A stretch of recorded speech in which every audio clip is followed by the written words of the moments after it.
Oh boy, oh boy, oh boy, oh boy. Oh boy, oh boy, oh boy.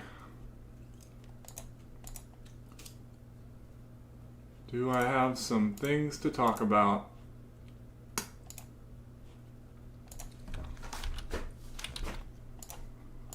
Oh boy, oh boy, oh boy, oh boy. Hold on, I gotta share this fucking stream. Why is that not working? Okay.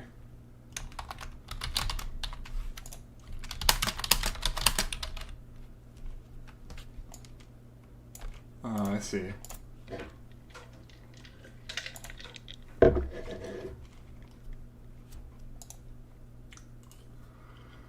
Oh boy, oh boy, oh boy, oh boy.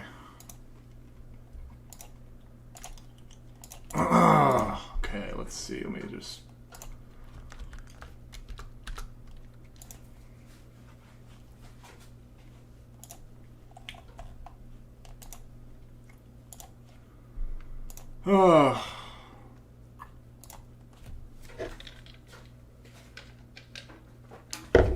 My camera background is broken, so I just have this lame-ass background, but oh well.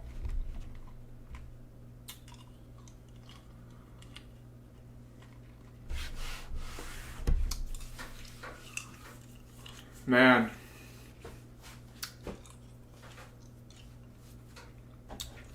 Man, oh man.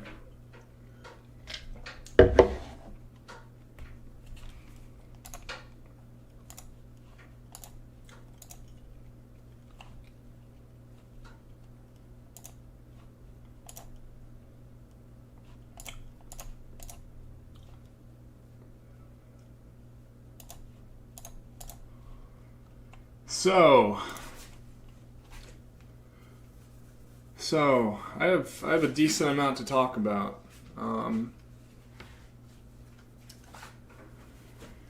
Yeah. I'm trying to organize my thoughts. I have a doc where I wrote things down, but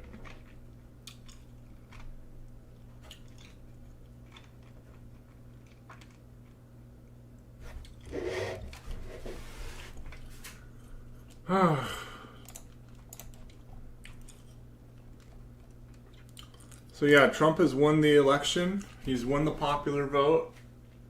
I'm not sure how much he's won the popular vote by, but as of around now, he's up by like 5 million votes. It was a pretty low turnout.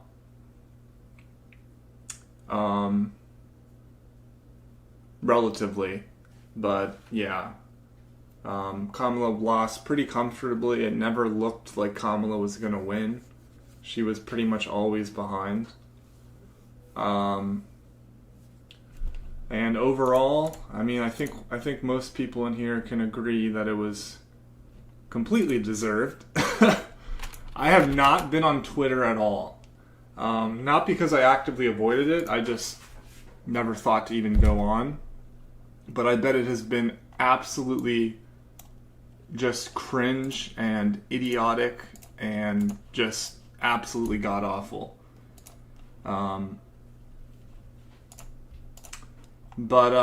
Yeah, so about Trump. So, you know, in the end of the day, who made Donald Trump? Who made Donald Trump? Liberals made Donald Trump. Liberals made Donald Trump. Donald Trump and capitalism at large made Donald Trump. Donald Trump was an insane, corrupt, incompetent billionaire freak. But because he had so much money, and because the system defends capitalists so much, he was able to fail his way up and up and up. And he kept failing his way up and up and up until he became president. Because the system does not punish failures. It punishes the poor.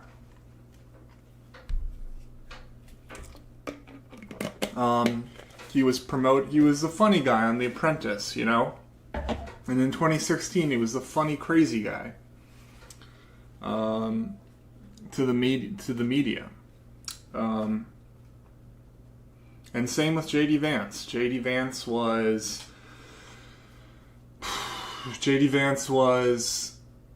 promoted by the liberal media.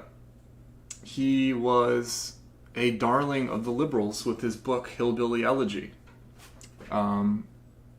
That's how he became popular, was being promoted by liberals in many ways. So both of these people were promoted by liberals, by and large. So they made their own monsters. Same with Elon Musk and capitalism at large. Elon Musk, promoted by capitalism, promoted by liberals, promoted by liberal media until he becomes the fascist that he is today.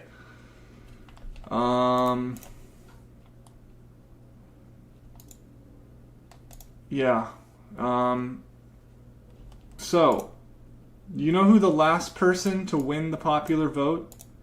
The last Republican to win the popular vote was? John Kerry in 2004 against George Bush. John Kerry's strategy in 2004 was to appeal to the right. That was his strategy, was appealing to the right as much as possible. And it backfired terribly. And that was Kamala's strategy as well. Appeal to the right as much as possible.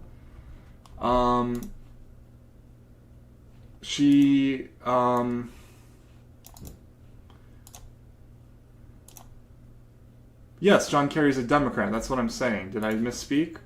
I'm saying John Kerry was running against Bush, but he appealed to the right. And he lost the popular vote.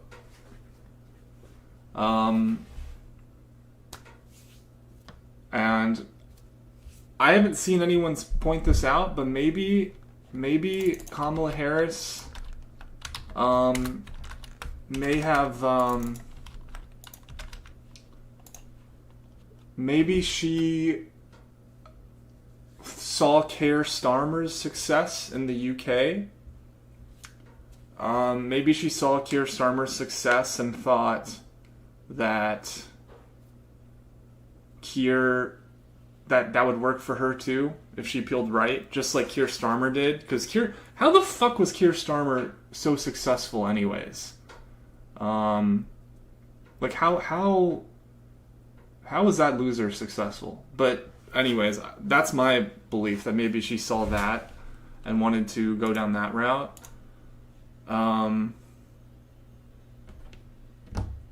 Yeah, I mean,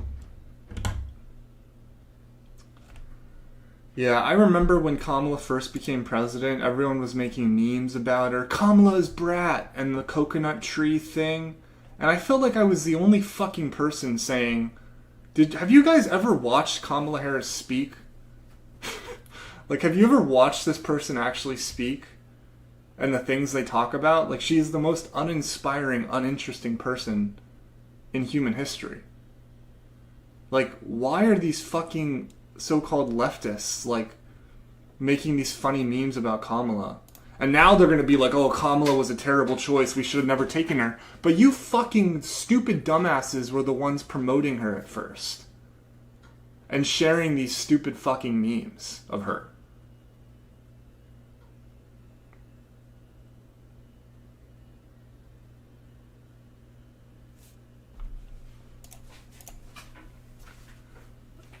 I mean, she's a charisma black hole. She's a politics black hole. If you actually ever watch a thing she says, every time Kamala talked, her approval rating went down.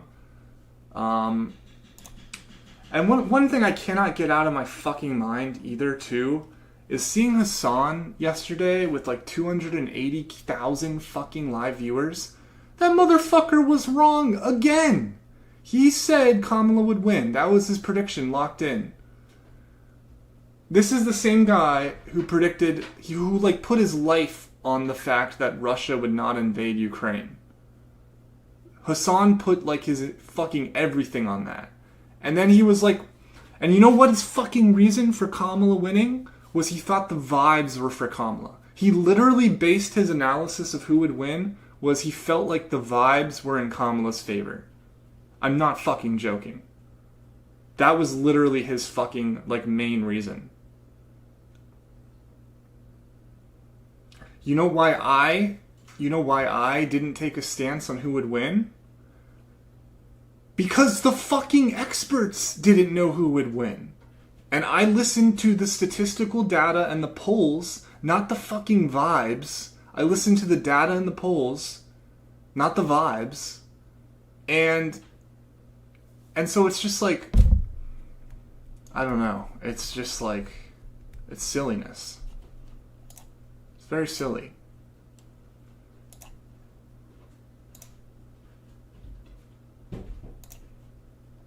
And I just think Hassan just does not, he's a good guy, but he is not materialist enough. On some things he's materialist, but on other things he's not. Selective spectrumistics. He just does not fully think things through.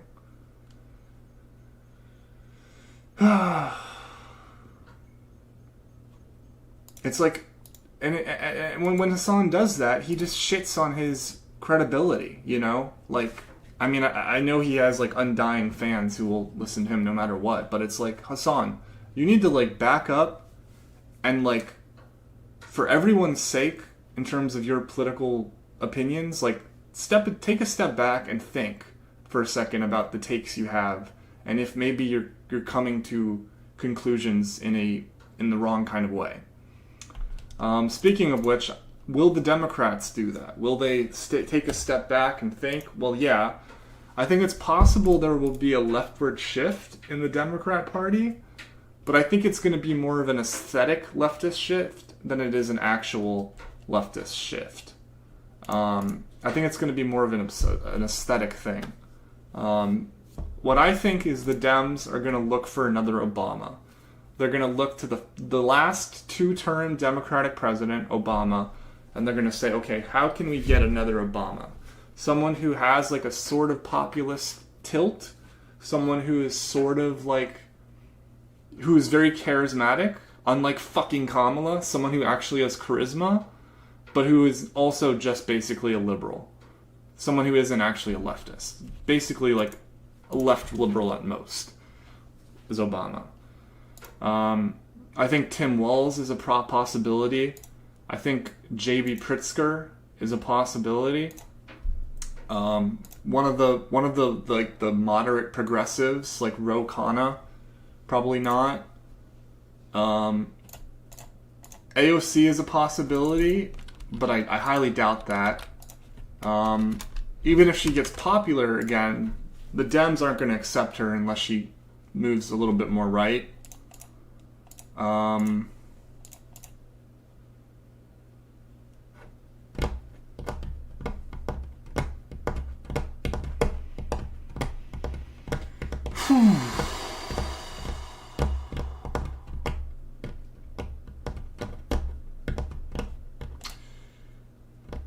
But yeah, that is like my official prediction, and unlike fucking someone like Hassan, I'm basing my prediction on what I'm trying to put myself in the heads of the Democratic strategists who want to win elections, but they don't actually want to be even remotely leftist, because I know these fucking people don't. They're all scumbags. So I think they're going to try to find an Obama type. Obama clone.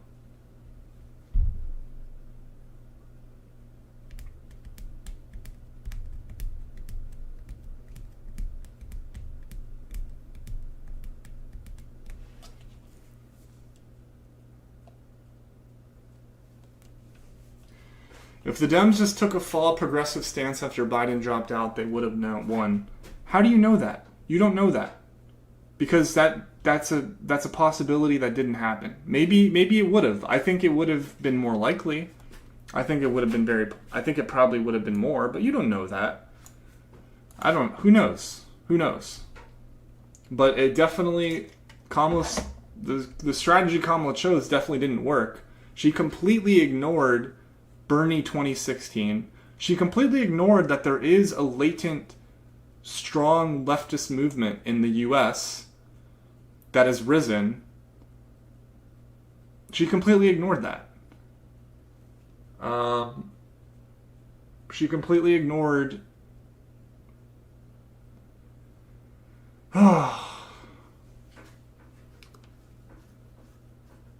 she completely ignored the fact that Bernie was pretty close to winning in both 2016 and 2020 in a lot of ways, even though he was sabotaged in both campaigns. And then she said, no, we're going to appeal to the right. Even though there is a clear, very clear, and this election indicated it, leftist element in America. And I think this is just a sign that the Green Party and all the left parties need to combine. But with the Electoral College, it doesn't even fucking matter. The Electoral College completely fucks it. I think the Greens and all them, if they wanted to do well, they should stop running a president because the Electoral College makes that a total joke. And they should just run local and regional campaigns and not even run a national president. Or just run like a low-key nothing campaign, basically. Oh.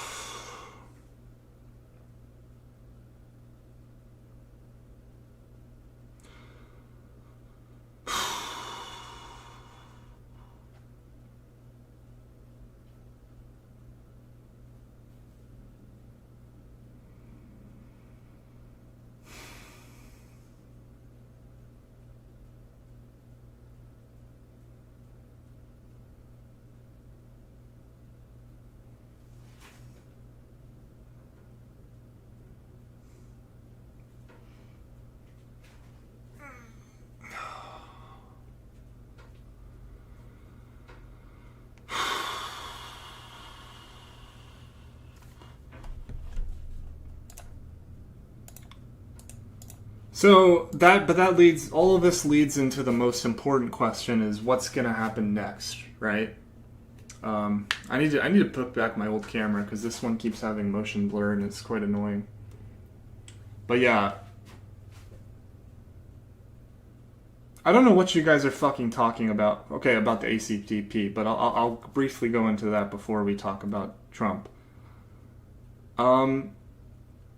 They got into Congress? That's not what I heard. I don't know what the fuck you're talking about. They didn't get elected to Congress. And also, the guy that got elected to the ACP, from what I know, he's been accused of abandoning his partner and child, not paying child support or whatever, and also accused of fraud when he was part of the IWW, accused of embezzling funds of the IWW. So when you say the guy is not the worst, I mean, I don't know what you're talking about. I mean, he doesn't sound like a great guy.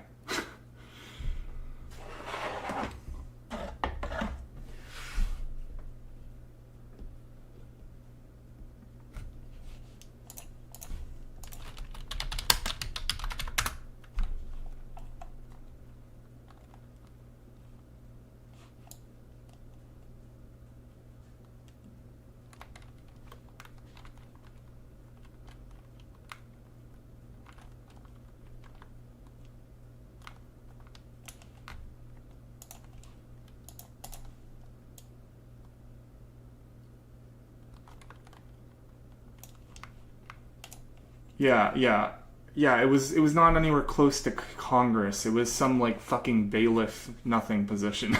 There's a big difference. So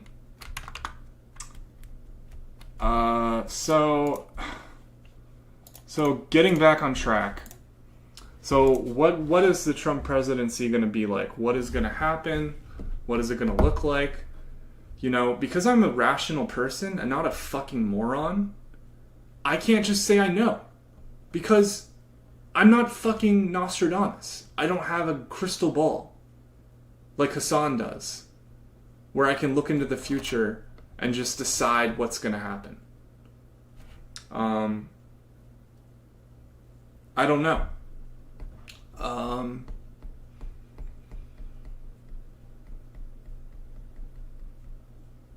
But because Trump is very unpredictable and weird and bizarre, and he kind of will do whatever the person being nicest to him wants him to do at the time.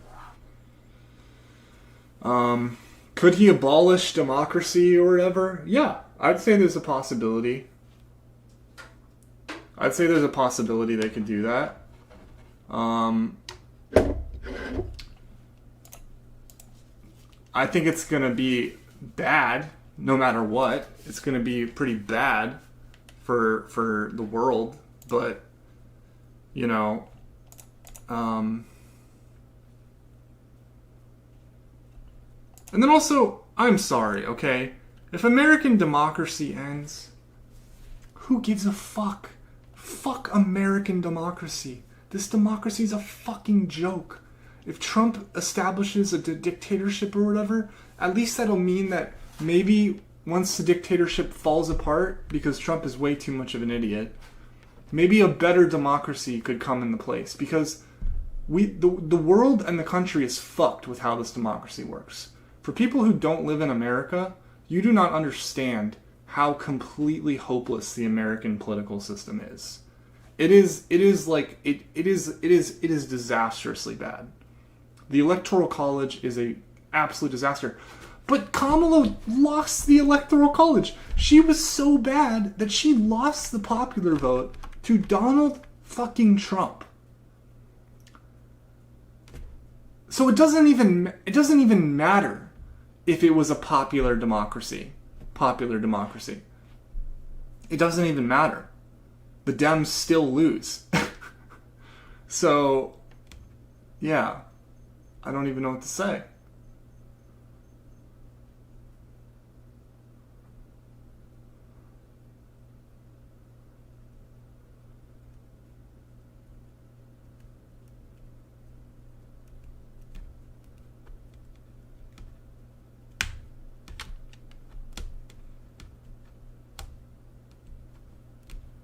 Marx being an alcoholic is not the same as apparently defrauding a socialist organization and also leaving your wife and child.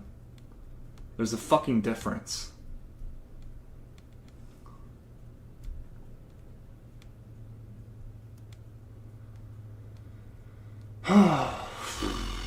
So yeah, I mean, sorry, I'm not just going to say what Trump's going to do, because I'm not a fucking idiot like Hassan is, who just says things and then just gets them wrong and then keeps on going after that and just continues to say what's going to happen.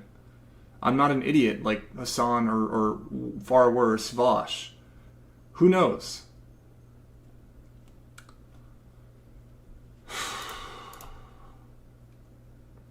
That's the reality. Who the fuck knows?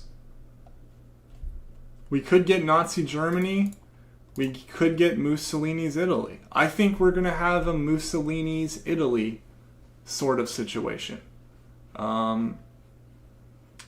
Maybe not quite as bad as Mussolini's Italy, but I think it's going to be similar to that in a lot of ways.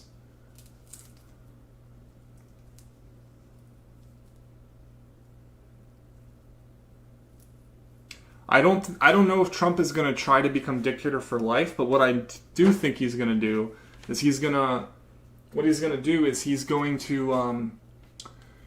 to basically make it as hard as possible for Dems to ever win an election again. He's going to absolutely corrupt every angle and possibility. He's going to fill everything imaginable with right-wingers, every political office.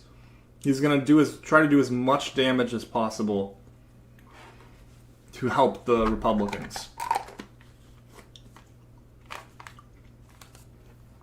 What did Hassan do this time? He just predicted Kamala was going to win. That's not a huge deal. It's just endemic to me how I've come to realize that Hassan's political analysis is kind of shit. A lot of the time. He's very naive and idealist. And again, I don't think he's a bad guy, but he's lost in the sauce.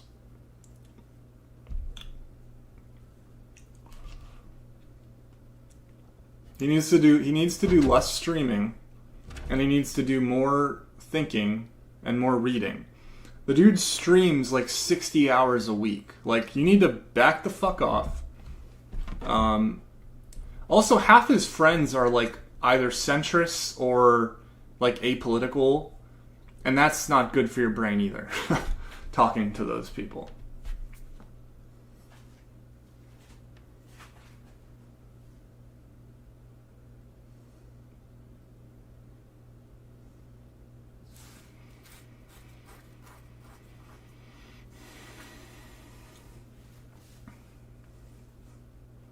And I'll be honest, to the people who say, like, oh, like, you know, we can convince the right-wingers. The liberals are the people you want to convince. You are fucking delusional. You are fucking delusional if you think you should convince the right-wingers. They are harder. They are objectively harder to convince of things than liberals are. Liberals are closer to leftism than conservatives. Therefore, liberals are easier to convince to leftism than conservatives. That's a fact. Yet some people seem to like labor under this assumption that, oh, if we just like say like the right Marxist words to a right-winger, he'll become a leftist. No, you fucking won't! They want to kill trans people! They hate black people! They fucking like, they literally want to fucking run pogroms of minorities. Liberals kind of just want to like ignore that and not worry about it too much. But they're more convincible than right-wingers are. They just are. I don't even know how I got into that tirade, but if you think right-wingers are easier to convince to leftism than liberals, then you don't fucking talk to right-wingers like I do. Because I talk to right-wingers at my work. They are fucking insane. They are they think Michelle Obama's trans, right? They think Michelle Obama's trans. They think Obama is the Antichrist. This is all real stuff. I'm not exaggerating. These people are completely disconnected from reality.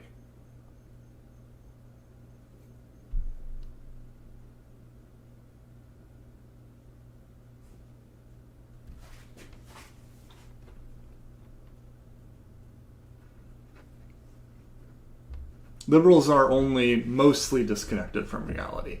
But they're not insane. Liberals aren't insane. They're just disconnected. They're just disconnected from reality, but can be brought back to reality. Bringing a right-winger to reality is 1,000 times harder. Because they literally believe that the world is run by lizard people. I'm not fucking joking. Like probably 30% of the right believes the world is run by lizard people, unironically, or Jews.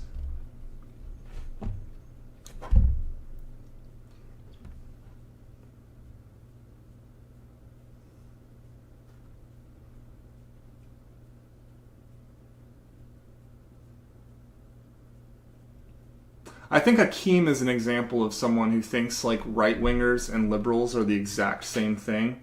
And Hakeem is a smart guy, but he knows fucking nothing about American politics. He's constantly like on the deprogram. He gets things wrong about America and gets like corrected. He talks way too confidently about America when he knows nothing about it. That being said, Hakeem has been directly harmed by American imperialism, so he knows a lot about American foreign policy. But he doesn't know anything about American domestic politics, relatively. And in foreign policy, the liberals and the right-wingers are far more similar.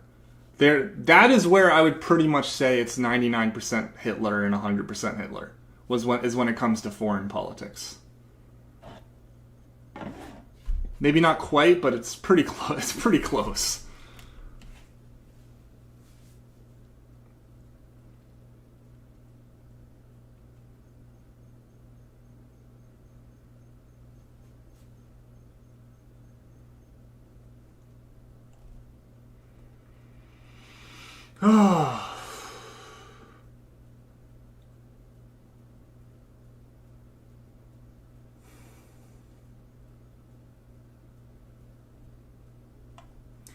Yeah, Kamala dropped the ball in just like every way possible when it came to in any way appealing to the left.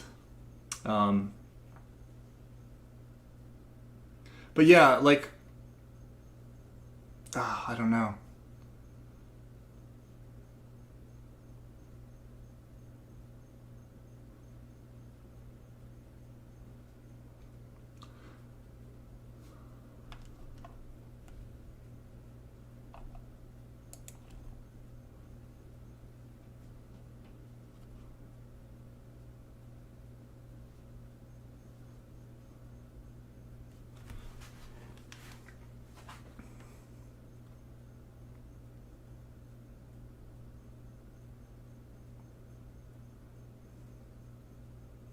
I think people are just convinced that they're all Daryl Davis. But I don't think Daryl Davis is a real thing either. Like, has he actually deconverted Ku Klux Klan members, and how many? Has he actually deconverted them, and how many?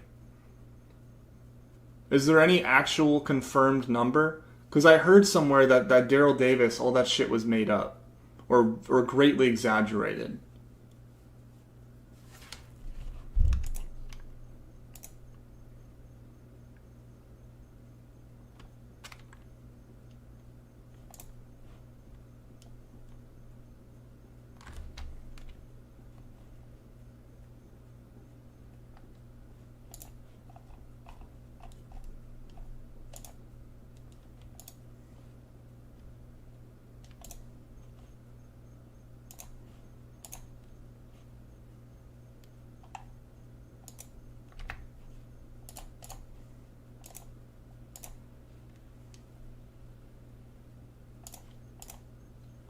Okay, why is the screen not coming up? Why is that not working? What the fuck? There we go. Yeah, I would take this any day. I would take this any fucking day over what we have in America. Please give me this. I will take this. Xi Jinping, I will vote for you. It ain't perfect, but I will fucking take it over what we have. Any day.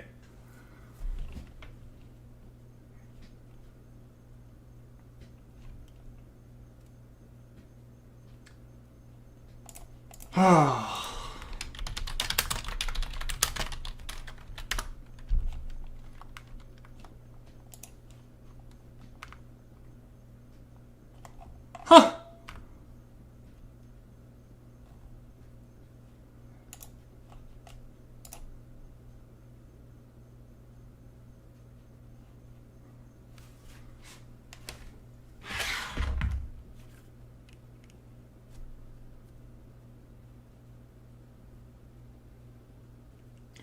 Not to say that this is like China is perfect or anything. Very far from it.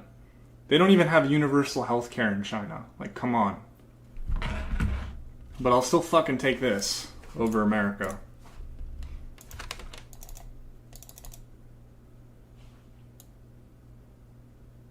True. Jason Hickel is good. Let's see his analysis. It was insane for the Democrats to think they could win by running a soulless candidate without a shred of progressive policy vision, pursuing endorsements from neocon warhawks everybody hates while arming and funding a genocide. But these are all symptoms. The deeper reality is that liberalism has failed, and people urgently need to wake up to this fact and respond accordingly. It is a defunct ideology that cannot offer any meaningful solutions. True. Absolutely true. Democrats have proven over and over again that they cannot accept even basic steps like public health care, affordable housing, and a public job guarantee. And they cannot accept a strategy that would steer production away from fossil fuels. True. All true. Yes, this not to be confused with Jason Hinkle. Or Jackson Hinkle.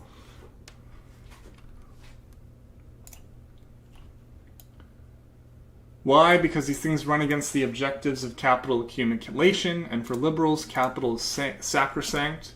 They will do whatever it takes to ensure elite accumulation. It's their only consistent commitment. At home, they suppress and demonize socialist tendencies. Abroad, they engage in endless wars and violence to prevent sovereign economic development. The Dems have all done this purposefully and knowingly, not as some kind of mistake, but in full consciousness that it is in the interest of capital. Because liberalism cannot address our crises, and because it crushes alternatives, it inevitably paves the way for right-wing populism. This is the best analysis we're probably going to see. This guy is spitting. We're not going to find... Most of it is going to be way worse than what this guy is saying, so I almost feel like I could just stop browsing Twitter. And because liberalism cannot address our crises, it inevitably paves the way for right-wing populism. They know this pattern, and yet they risk it every time. They did it in 2016 when they actively crushed the Sanders campaign and sent Trump to the White House. They do it because ultimately they don't really mind if fascists take power so long as the latter, and to ensure the conditions for capital accumulation, they 100% prefer this to the possibility of a socialist alternative. True. They will take Trump over Lenin or an American Lenin any day. Most of them. Some of them would take Lenin. Some conservatives would even take Lenin because they'd be brought over and realize Trump's populism is bullshit, and the leftist Leninist populism is not just populism, it's actual change. So progressives have to face reality. The dream of converting the Democratic Party is dead. This is now a fact, and it must be accepted. The only option is to build a mass-based movement that can reclaim the working classes and mobilize a political vehicle that can integrate struggles into a unified political force to achieve substantive formation and transformation. Yeah, perfectly said.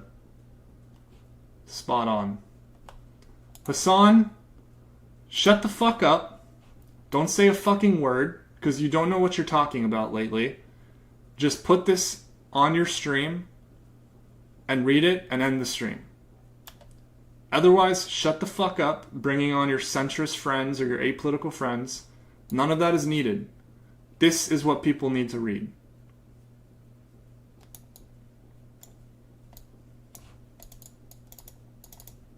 I might as well fucking end the stream, but I'm not because I want money. Give me money. When I come back, someone better have given me money.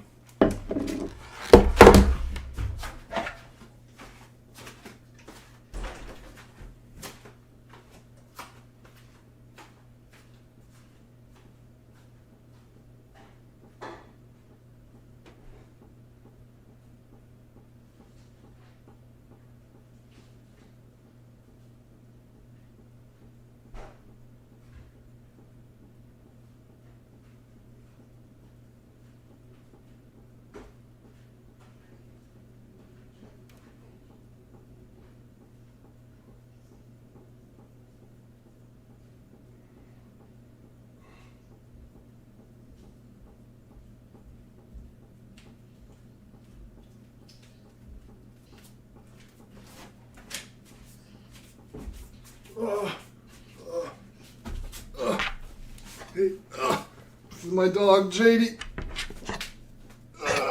Oh, sorry, baby. Sorry, baby. Sorry, JD. Oh, baby. I'm sorry.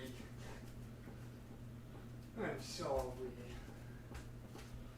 I'm sorry, baby. You want a treat? You want a treat? You want a treat? You want a treat?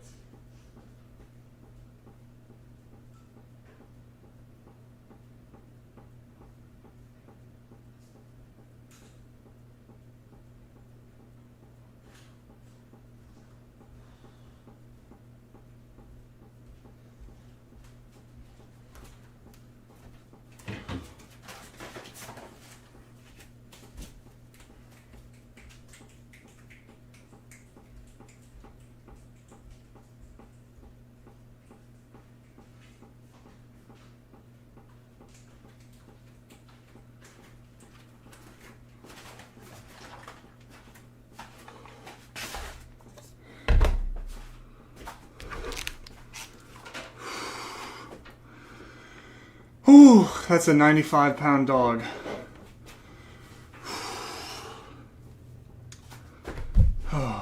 Please give me money so I can afford food for my dog. If nothing else. If not for me, give the money for JD.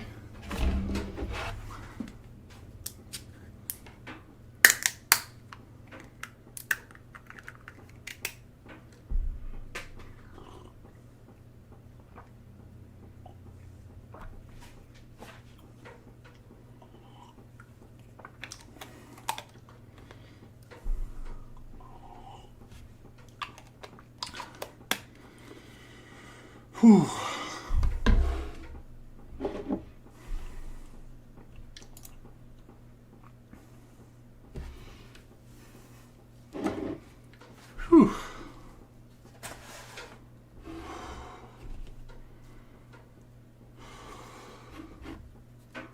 Where's the donos at?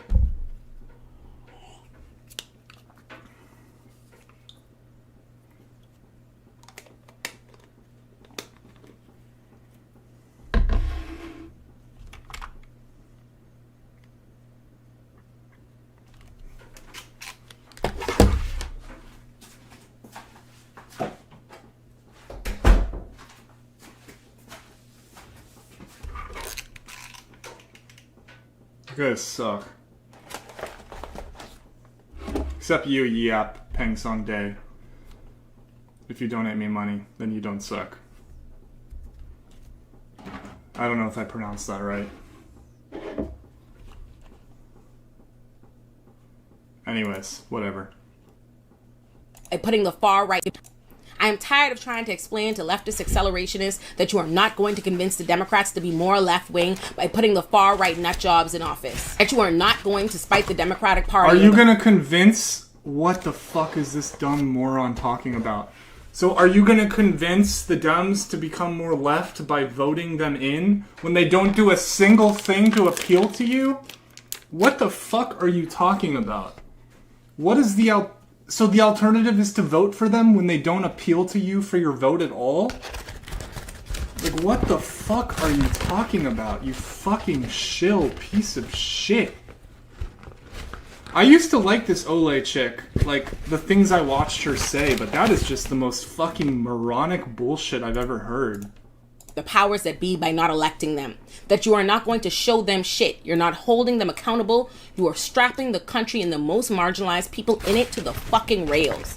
I am tired trying to explain to people that the world they dream of cannot be accomplished with a single phone call, no matter what people who do nothing but run for president every 4 years tells you. I am tired of trying to explain anything to Americans who so desperately wanted to be able to critique Kamala Harris in a vacuum that an election is about choice. It is about choosing someone in relation to the other candidates. Couldn't possibly make sense to make these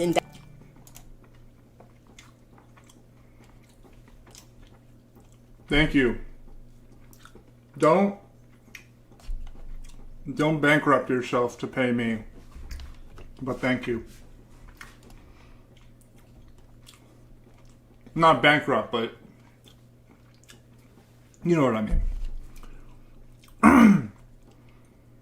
Yeah, fuck you, bitch. I'm glad Trump won. Fuck you. indictments of Kamala Harris in a vacuum. Meanwhile, Trump is the alternative. You know what's been on my mind all election season? Repeatedly, I hear Americans complain that every election they say this is the most important election, that democracy is in danger. Every time I hear this complaint, it leaves me at a loss as I just start firing questions at myself. Is something less true because you hear it often? What does it cost you to go vote? Why are people behaving as though by being asked to vote, the bare minimum, they are being asked to build the ark and load the animals by their... We asked the bare minimum that Kamala end the genocide. We asked the bare minimum that Kamala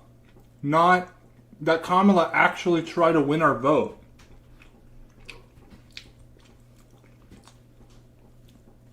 It's either the Dems have to do the bare minimum to get the bare minimum. You fucking moron. How much are the Dems paying you? Lonesome by end of business day. Is it absurd that democracy and your personal freedoms would be under threat in a nation where white supremacists never wanted you to have those freedoms in the first place? Is it absurd that you would be told your vote is important and that it's necessary you exercise it in a nation where you had to fight for the right in the first place because the white supremacists in charge didn't want you to have it?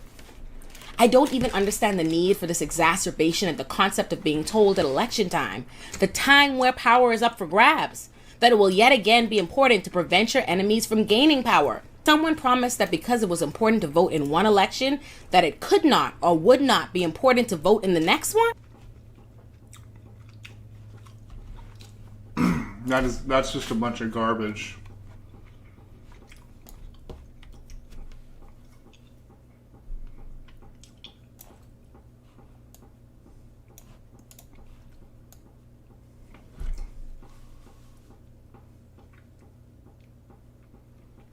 Yeah, it doesn't make her a not leftist if she's anti-Eric Adams. Eric Adams, the mayor of New York, is basically a right-wing freak. So that doesn't make her a leftist to criticize Eric Adams. Like, I don't know what the fuck that person's talking about. These people are just so dumb.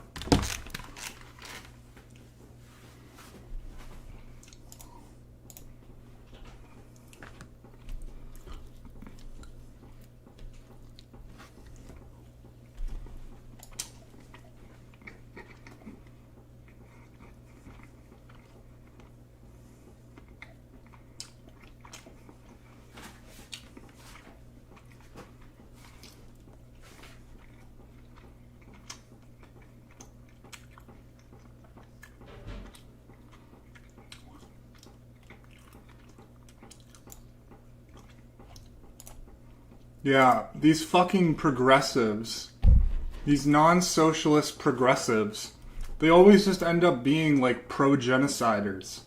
Because they have to like defend Kamala to actually get their fancy jobs in the Democratic Party.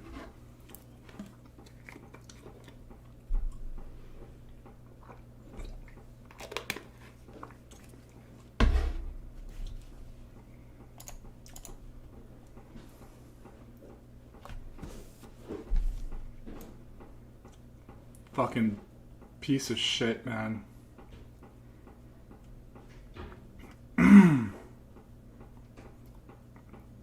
Yeah, exactly. She thinks we're gonna teach the Democrats to be vote more left-wing by putting Kamala into office.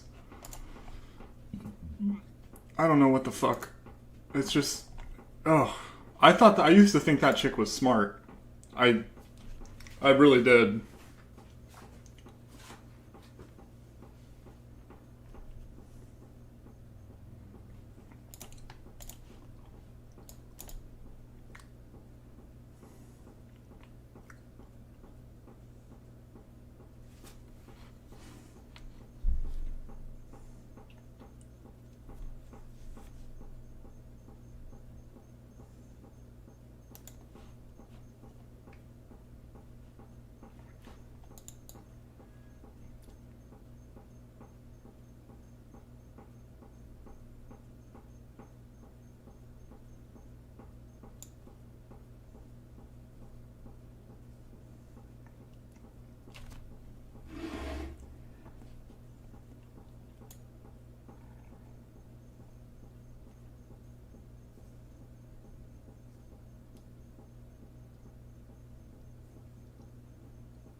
Takeaways. It's going to be fine, organized. The right is going to demolish America as a functioning government institution.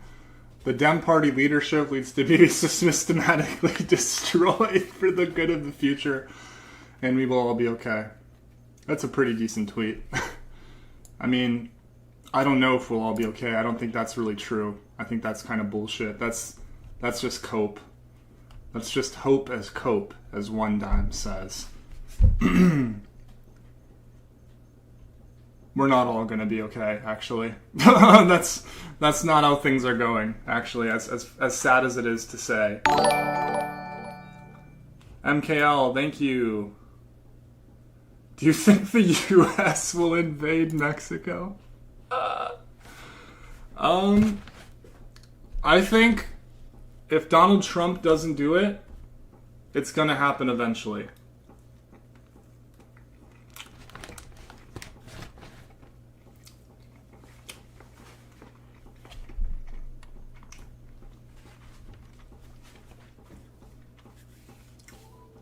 I'm not even kidding. I'm being genuinely serious. Whether it's 100 years in the future, whenever. I think that's very possible.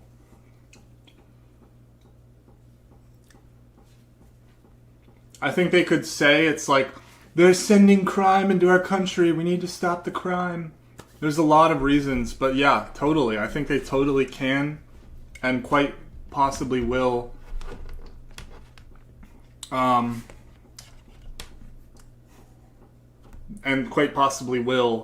invade Mexico one day, for sure. We did it once already. What am I eating? I'm eating Publix chicken and honey mustard sauce.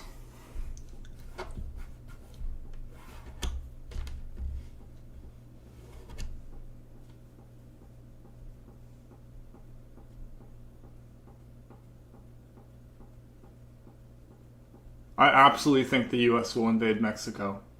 I'm not saying it's guaranteed, but I absolutely think it's quite possible. Eventually. Because it'll be a populist thing. It'll be like, we need to stop once and for all the Mexicans sending drugs and crime into our country. We're sending a special military operation into Mexico. Small amount of troops. Very simple, very straightforward. We're sending a special military operation to stop the evil socialists sending Latinos into our country. Yeah, I mean, it's a win-win. The more they destroy Mexico, the more they can say, look at all these immigrants. We have to be even more right-wing. They can just keep ramping it up and up and up. And it will, as climate change destroys everything. Do I think the Ukraine war will escalate once Trump is president? I think it'll probably de-escalate, because I think Trump actually really likes Russia. He loves authoritarian countries like that. He loves what Russia is. He wants to be Putin. Trump wants to be Putin. That might sound like a liberal take or whatever, but it's true. He loves Putin.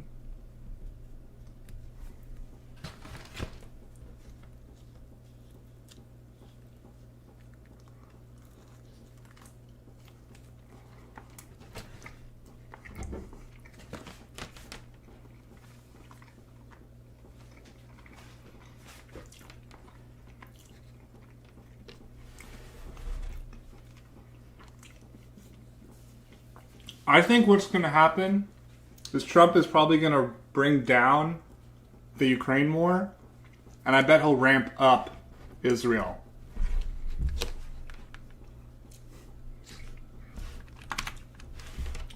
Trump is going to basically do whoever's complimenting him the most and giving him the most money. So he's also going to heavily listen to Elon Musk and whatever Elon Musk wants.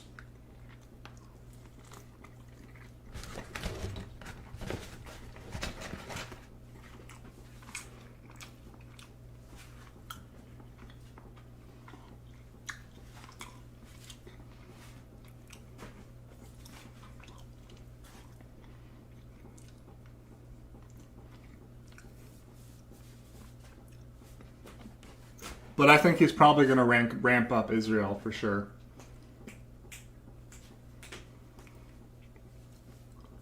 Not that it couldn't have already been pretty fucking ramped up, as it is.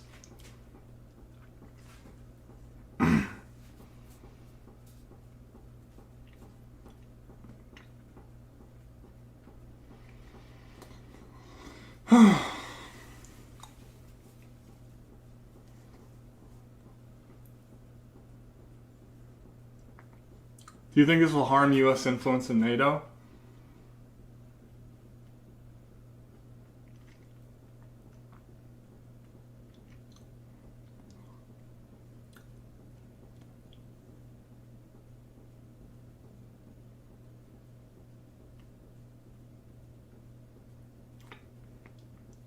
I think it's possible Trump could start a war with China. I think it's possible. Yeah, exactly. How do you escalate from unconditional aid? Like, I genuinely don't know how much more Trump could actually escalate in Israel. He could, and I think he will, but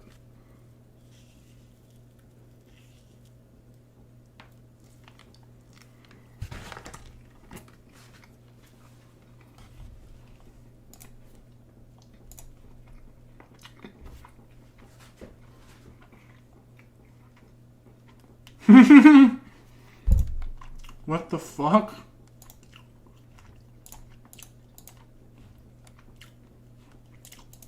Oops. Oops.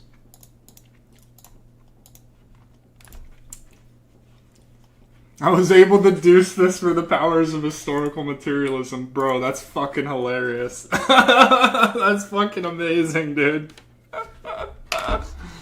That is so fucking funny.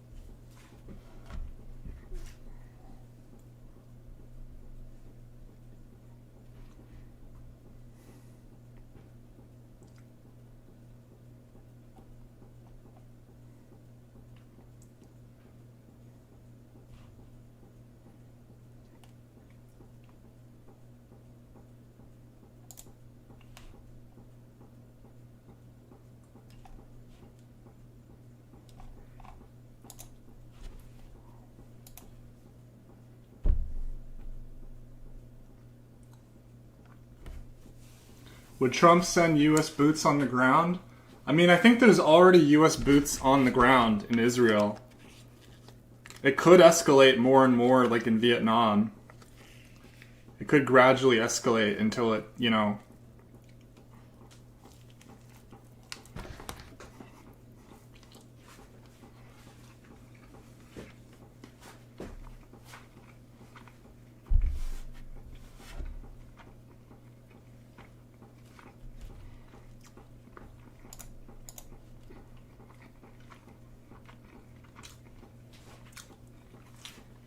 That's a good point. Minority women all won their elections. It's totally bullshit to say Kamala lost because she was a brown woman.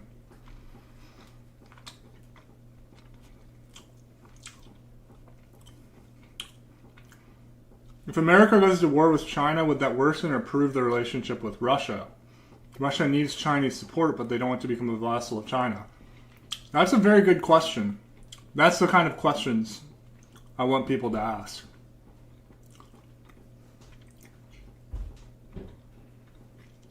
Yes, they are blaming leftists.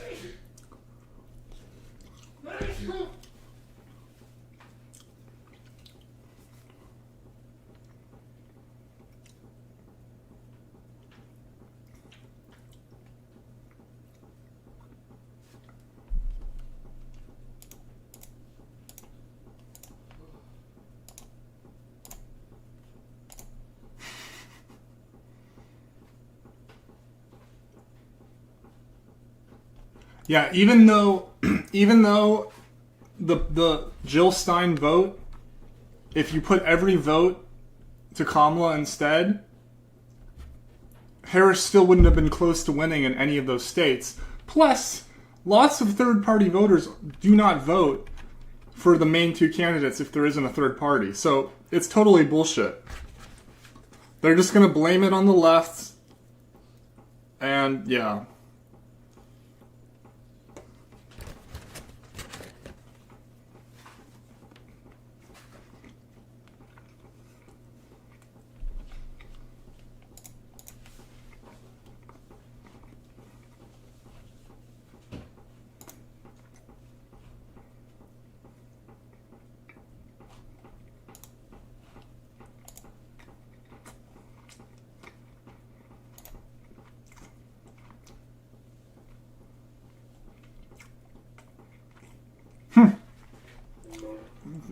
That's a good point.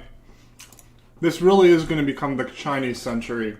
Trump is going to sabotage things so bad for America that China is going to become like twice as powerful.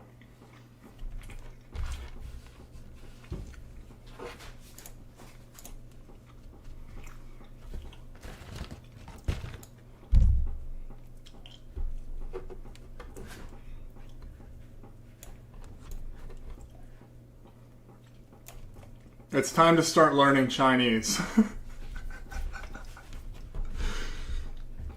If you haven't already, start learning.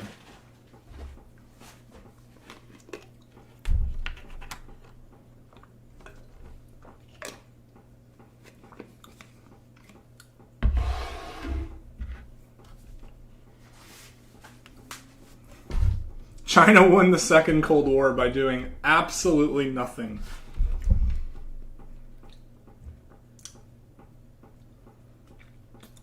Although, to be honest, I think the Soviet Union strategy was way better to actively intervene. That's not why the Soviet Union collapsed. The Soviet Union didn't collapse because they intervened against America. They collapsed because they were too reliant on heavy industry and not enough on consumer goods, basically. And they collapsed because Yuri Andropov died from a freak disease. And they just had a really bad leader. They had a dumb, inept leader in Gorbachev.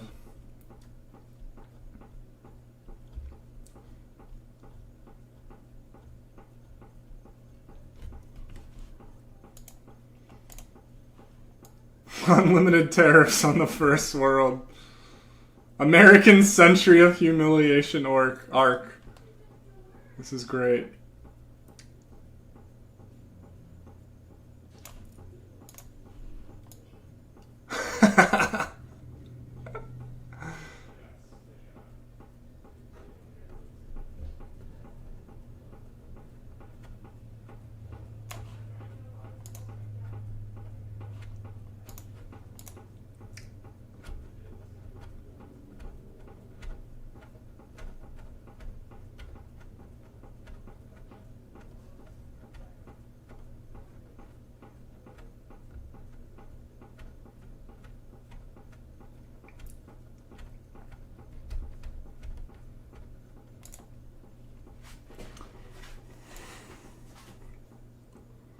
The Democrats have no one but themselves to blame for losing to Trump again. True. From their unconditional support for the genocide in Gaza, to their subservience to Wall Street, their indifference to human rights, the reckless acceleration of the fossil fuel-driven climate collapse, their assault on democracy. Yeah, all true. They actively tried to sabotage Jill Stein being on the ballot. Over the last year, we've continued our efforts to build the movement for a livable planet.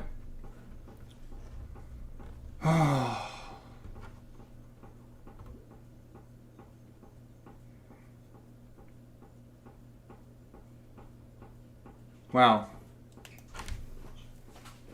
Yeah, they really they spent so much trying to sabotage the Green Party instead of just actually, appealing to Green Party people. Instead of just insulting Green Party voters.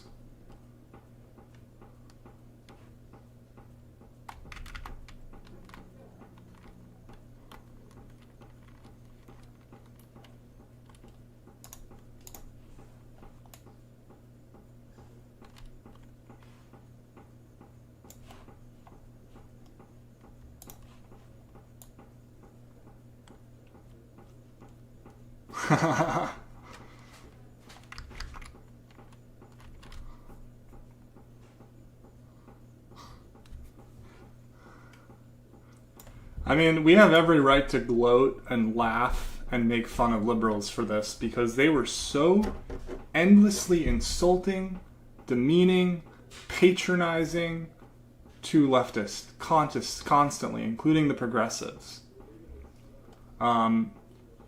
Not all of them. Some of them were at least not full-on assholes, but yeah, I mean, exactly. They could have stolen the Greens' thunder by, instead of just demonizing anyone who votes for the Greens, they could have appealed to Green voters. They could have appealed to the policies that Greens voters want. Instead of running...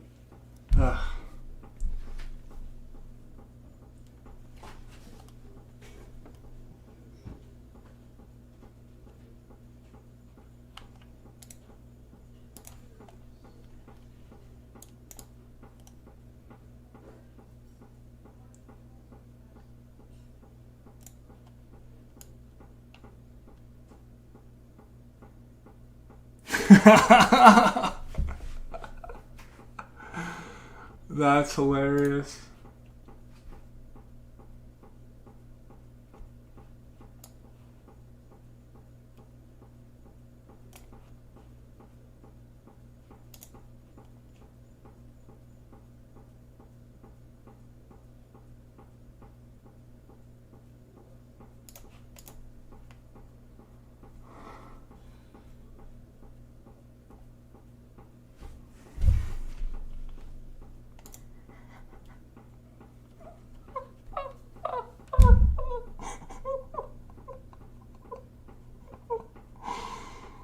Oh my god, that is so fucking good.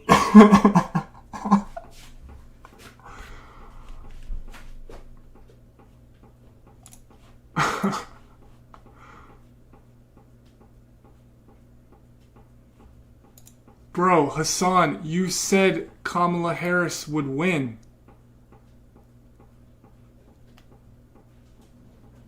Hassan, you said Kamala Harris would win.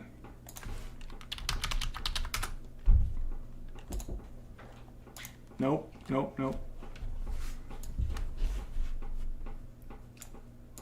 Why I thought Kamala Harris would win. He changed the title of the video. What the fuck are you to this talking kind of about, bigotry. bro? Now, You said Kamala Harris would win. And now you're saying, I told you so? Bro, you said Kamala Harris would win. What the fuck are you talking about?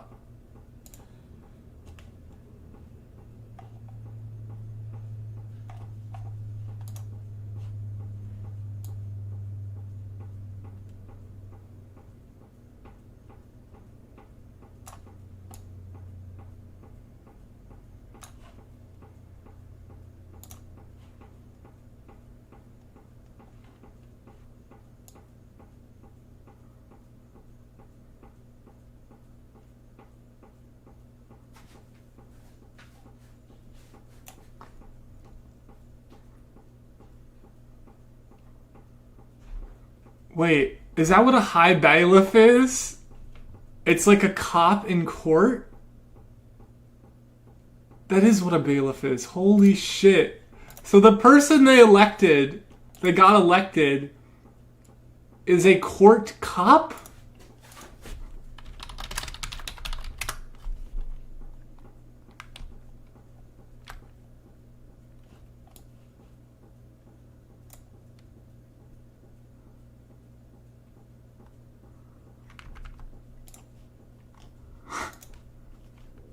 Okay.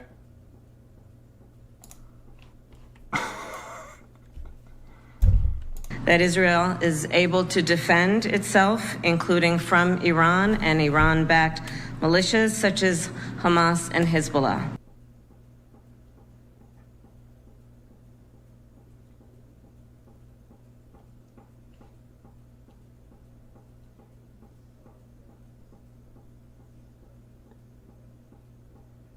I think that's kind of a bad take from One Dime. I think there is a left, there actually is a lot of unorganized leftists, and that's why Kamala lost, because they didn't vote for her.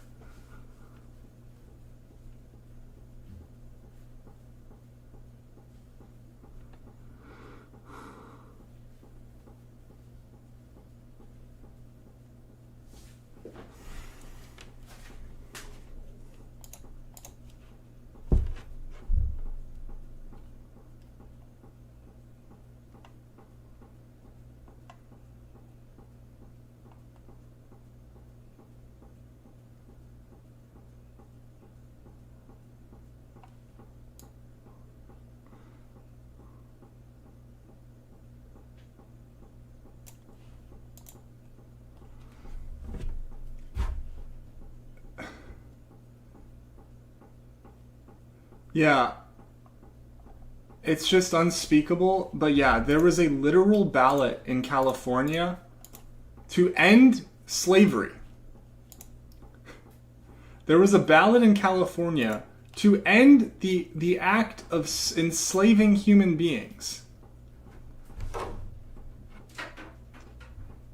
including enforcing incarcerated people to work.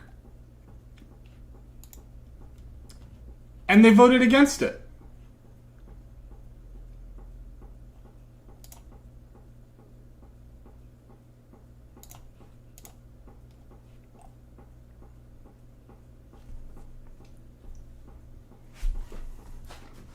Let's see Kyle Kalinski's cope, because Kyle Kalinski has been going hardcore for Kamala.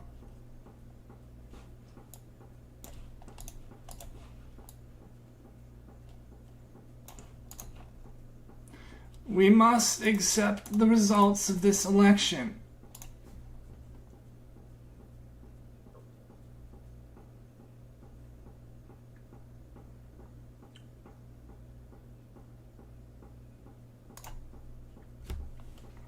Yeah, let's see Kamala's cope. Or Kalinski's cope.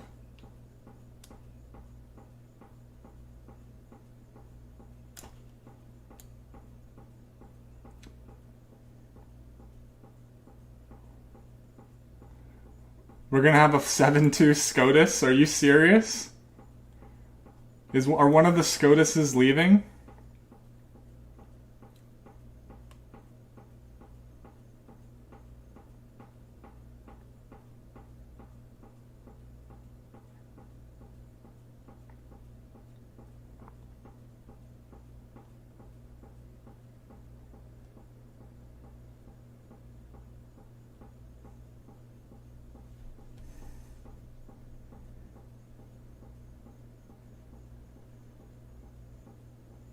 Oh god, he's fucking retweeting Loner Box. Koplinski, yeah.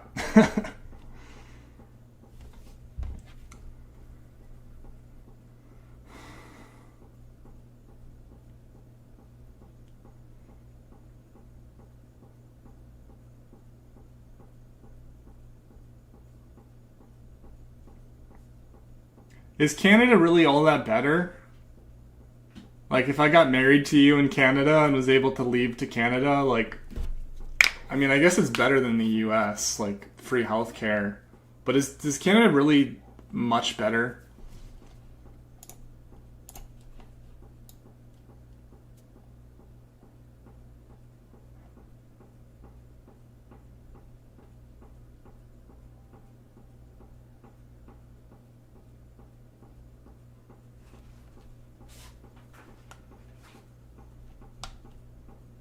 Oops.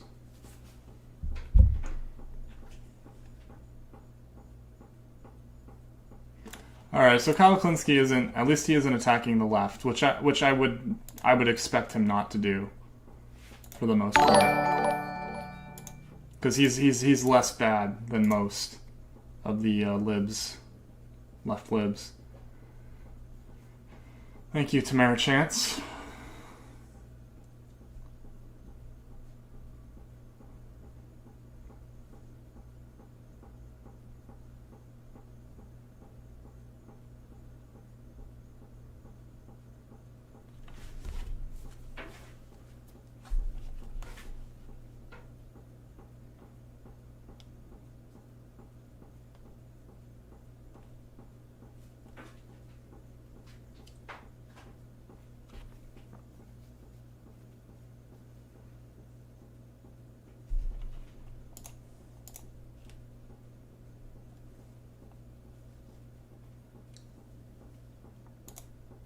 There will be zero introspection. Liberal narcissism dictates that it must always be someone else's fault.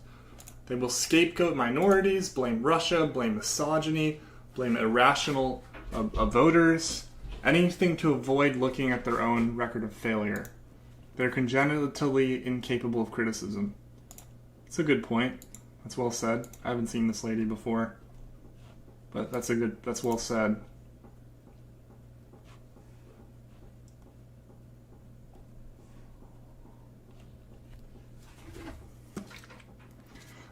I love how this person is pretending like anarchists don't care about elections, as if half of Vosch's audience doesn't call themselves anarchists, basically.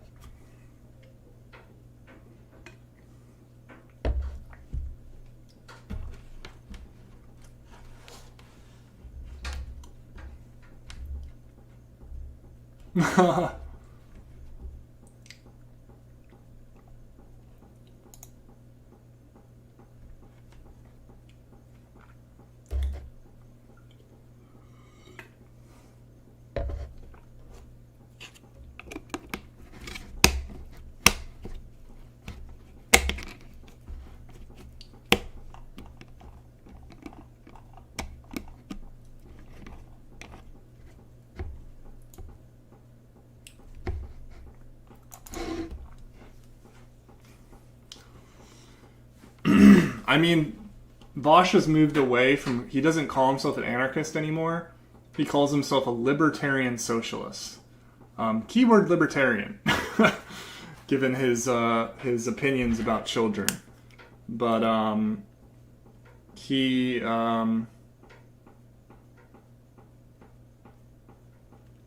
was I going to say?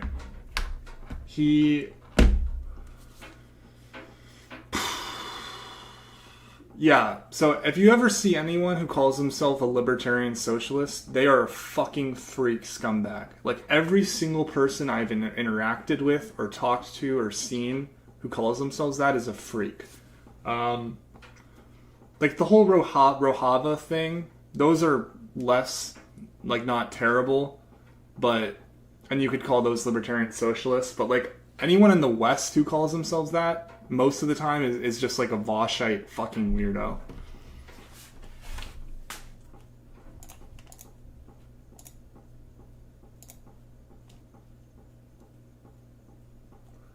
Adam McKay is pretty cool. The Big Short is a great fucking movie. It genuinely is a great movie. I recommend it. People shout on Don't Look Up, but with his takes, I kind of want to...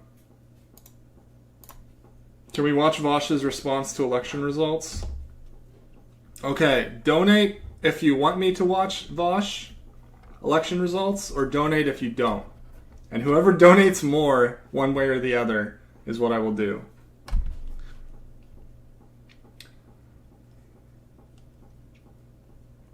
Which is worse, Vosch or Andrewism? Vosch, easily. It's not even close.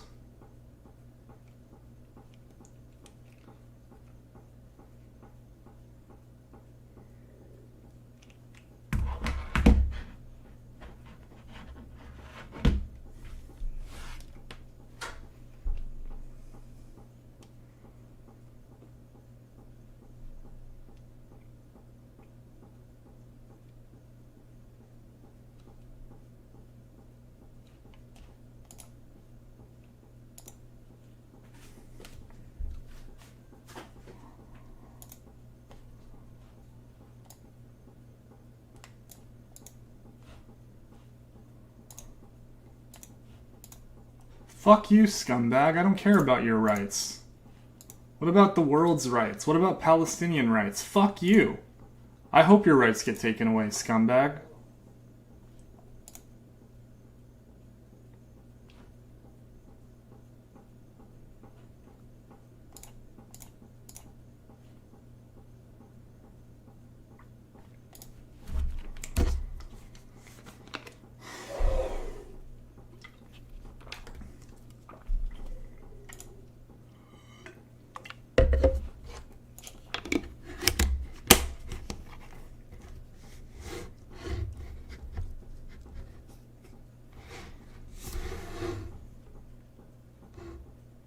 What did I say?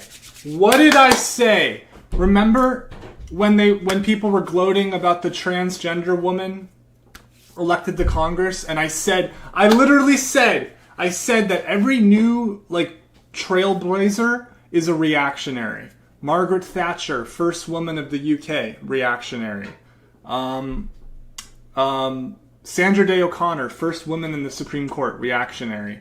First transgender person elected to Congress, a fucking Zionist scumbag.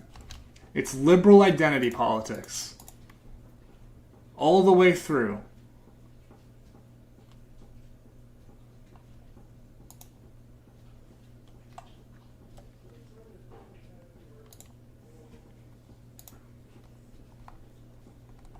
I knew it. I fucking called it. I called it.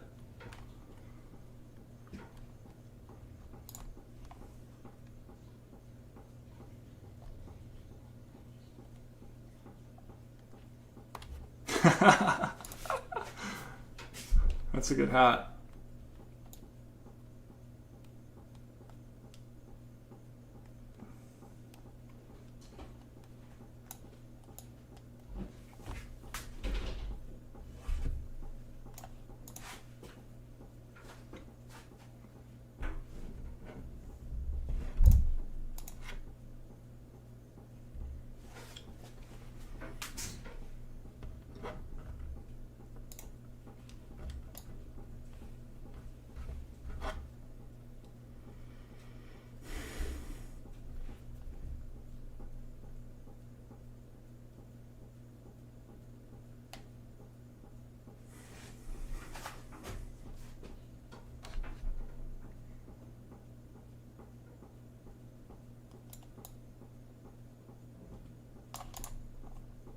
Too much words. I'm too tired for that.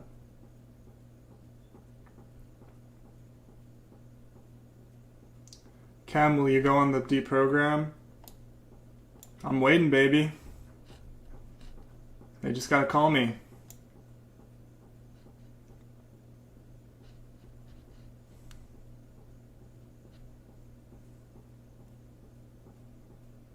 That would be an honor, though. Yeah, that'd be really cool.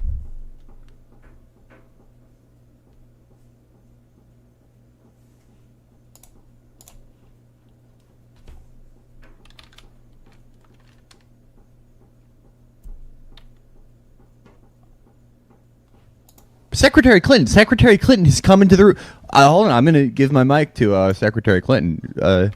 Secretary Clinton, what do you have to say after Tuesday's offense? I may not be David Carradine, but I fucking choke. I may not be Johnny Knoxville, but I ate shit on live TV. I said, I may not be Dale Earnhardt, but I smashed into the fucking wall because I couldn't turn left.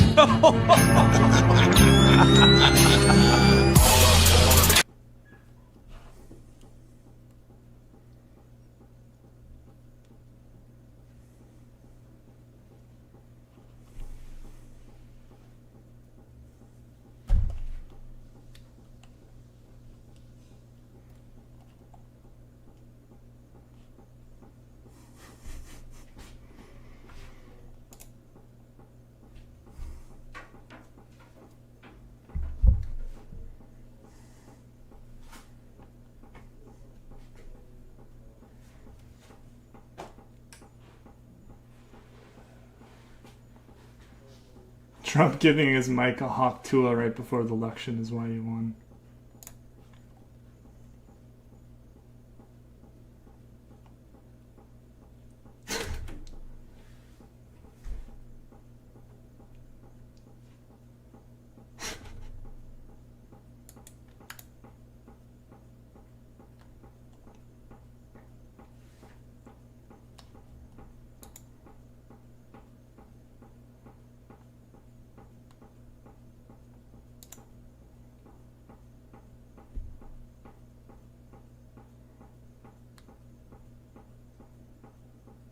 What the fuck? What the fuck?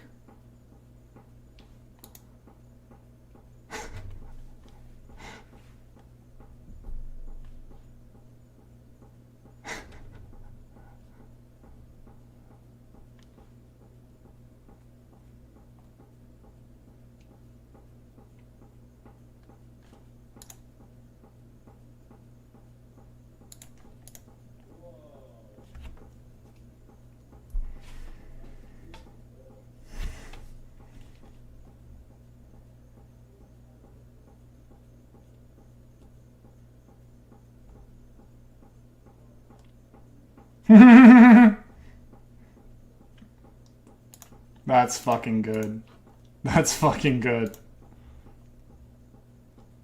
The People's Republic of China is the only sensible center-left administration. True!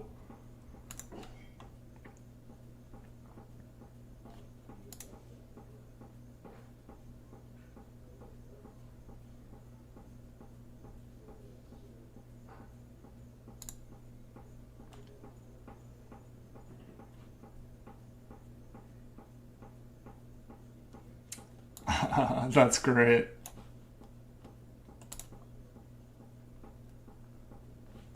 Yes. It's my understanding that there is a war going on right now. Am I right in this? Well, actually, there are two wars right now. We're in the midst of two wars all at once. Now, the United States of America is engaged in both of these wars? Yes, they are. And are either of these wars happening on U.S. Soil? Excuse me. What is your job in the war? Are you a carrier of large weaponry? Let me just interrupt. How about if we talk about how you used to bang? It's my understanding. Dude, Dennis Reynolds is fucking amazing. Unironically, I think his name's Glenn Howerton. He's like my favorite actor, pretty much. He's so good. It's my understanding that there is a war going on right now. Am I right in this? Well, actually, there are two wars right now. We're in the midst of two wars all at once. Now, the United States of America is engaged in both of these wars? Yes, they are. And are either of these wars happening on U.S. Soil? Excuse me.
Dude, The Onion is so fucking good.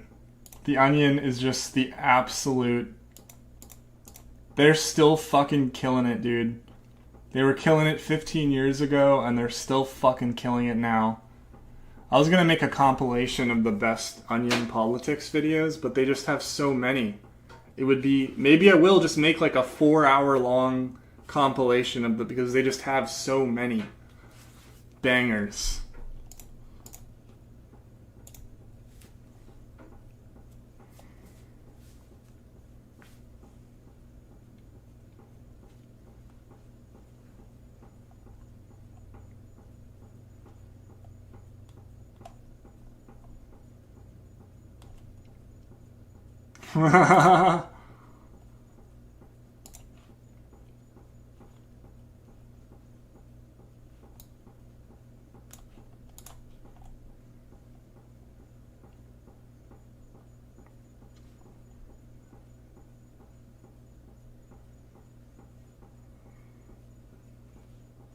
Yeah. Juniper is spitting, honestly.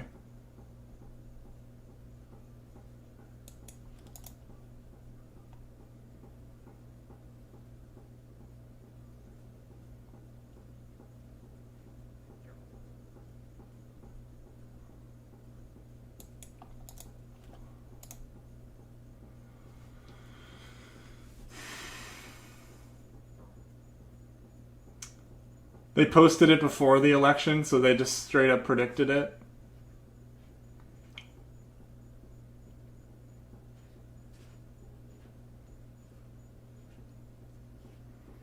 The John Alpha Prenti vid you did was crazy.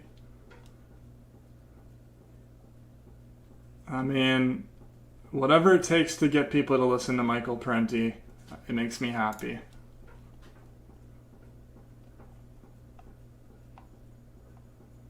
Yeah, I am not reading Hawes. I can't read this. I can't read Hawes's take. Oh shit.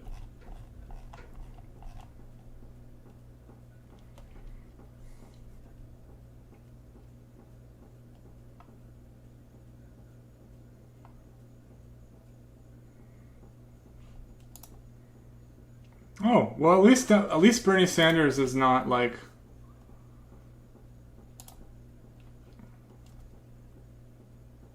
At least he's straight up saying the Democrats don't care about working class people.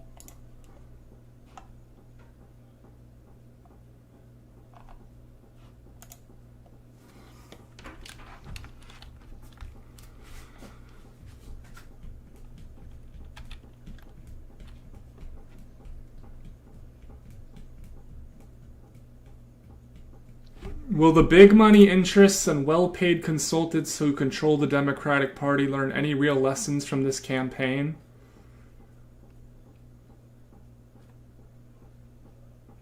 Probably not. Bro, is Bernie gonna make a third party? Is he gonna go third party, bro?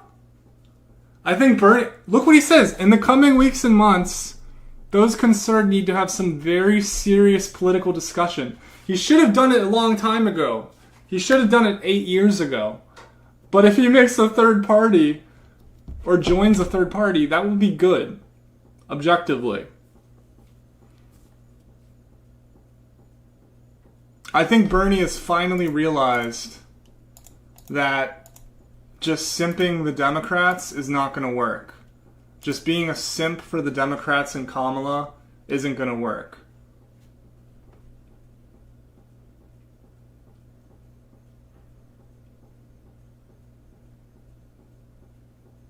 I think he tried, and he realized he was a fucking moron. And that 8 years ago he should have made his own fucking party.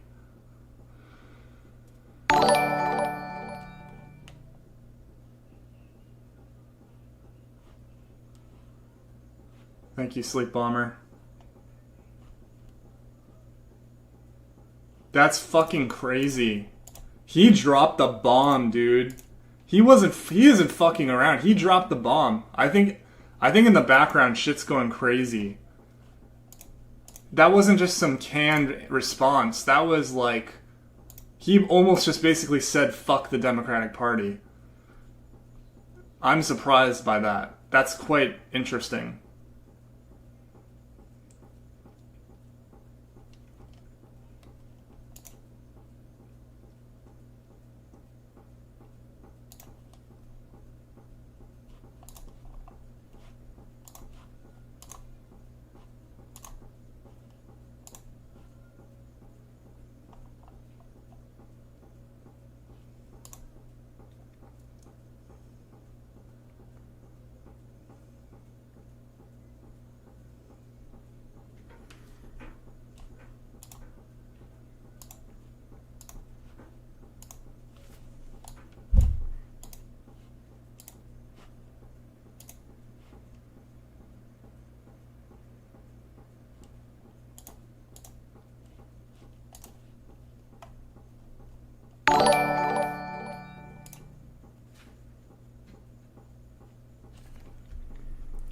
Thank you, Rioris Bizando.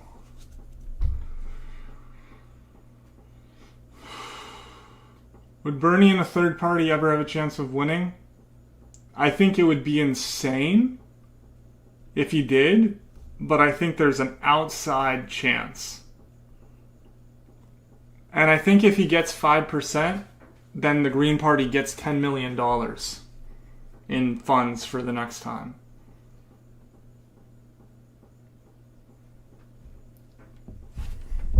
But yeah, he is very old. So he would like have to do it 4 years from now.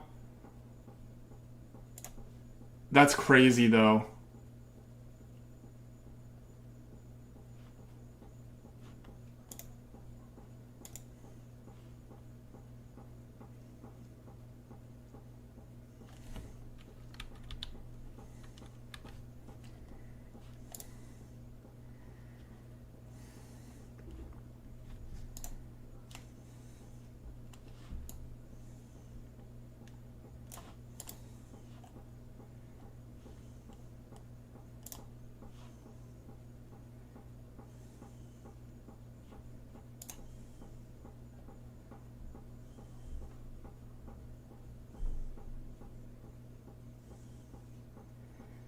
Oh God, don't tell me Butch Ware is gonna be the presidential candidate. Don't fucking tell me. Jesus.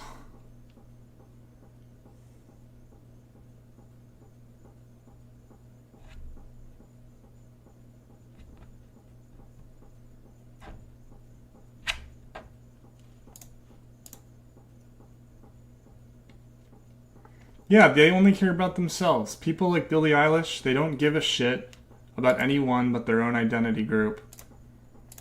It's all about my rights.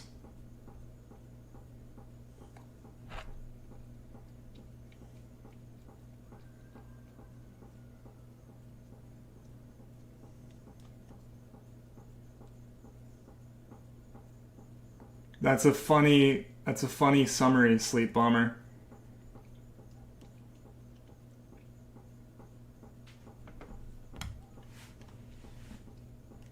Have you convinced your girlfriend that Vosch is not?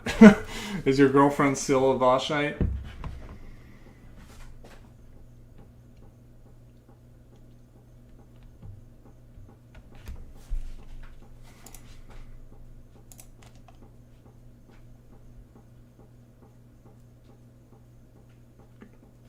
That's crazy that Bernie Sanders went all out.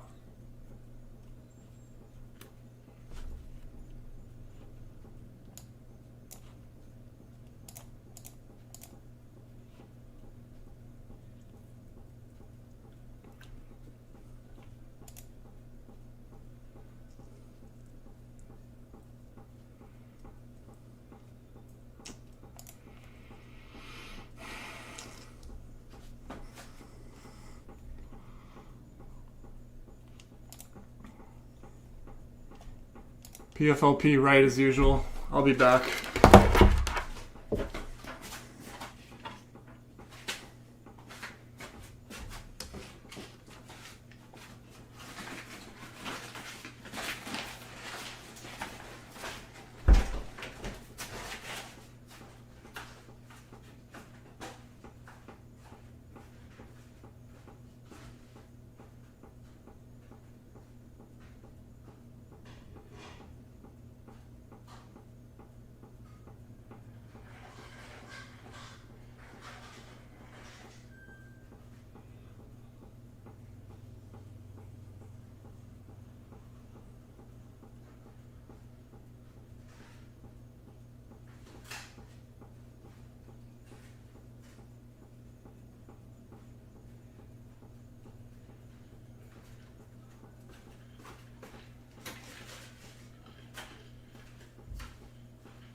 Yeah, California also voted against rent control, apparently.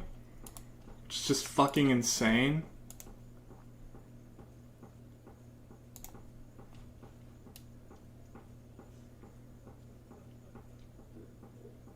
$38.8 million of these rat bitches voted to keep slavery.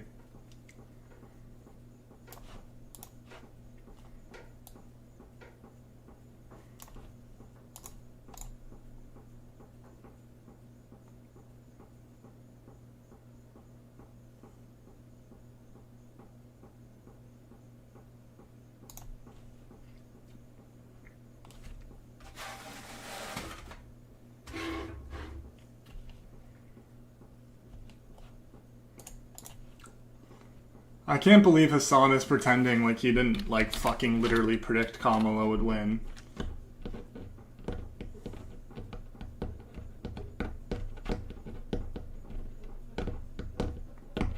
I mean, here you have it. Rashida Tlaib and Ilhan Omar comfortably win re-election. They were two of the most openly pro-Gaza candidates. I mean, yeah.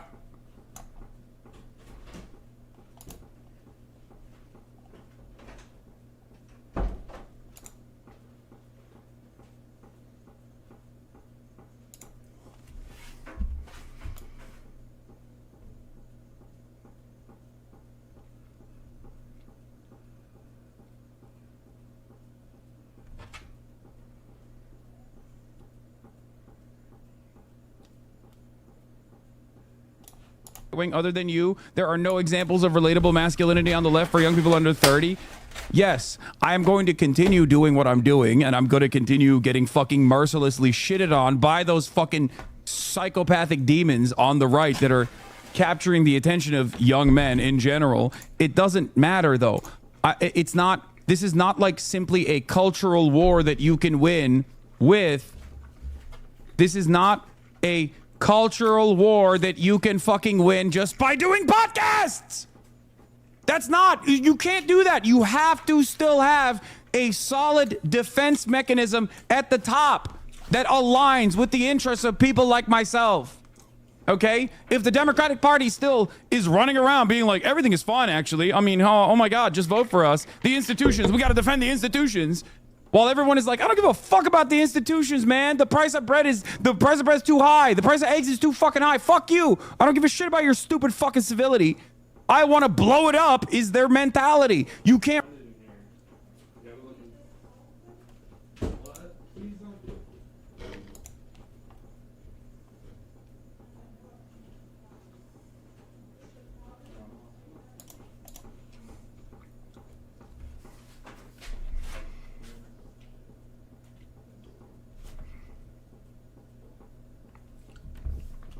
Yeah, that's what's super embarrassing too, is like they voted for genocide and they didn't even win. Not to say that Trump isn't going to also genocide.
I don't think they were trying to throw the election.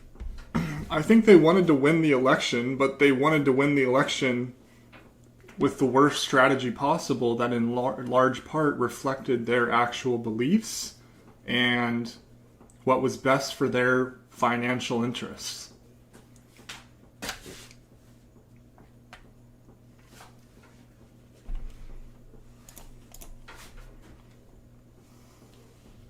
愿世界和平美好，幸福安宁。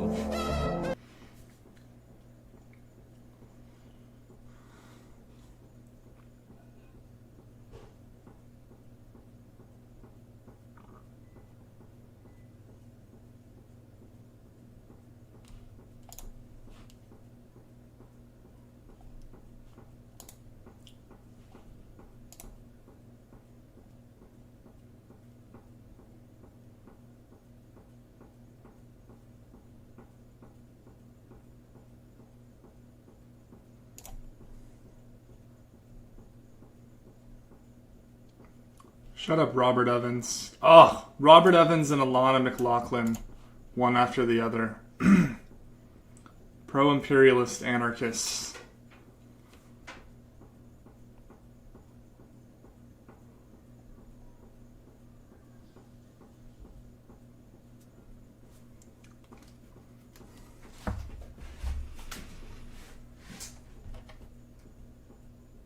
Strangling the Bernie campaign in its cradle twice, just to give us 12 years of Trump.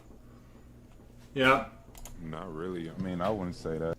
Not really. Not really. I mean, I wouldn't say that. Not really.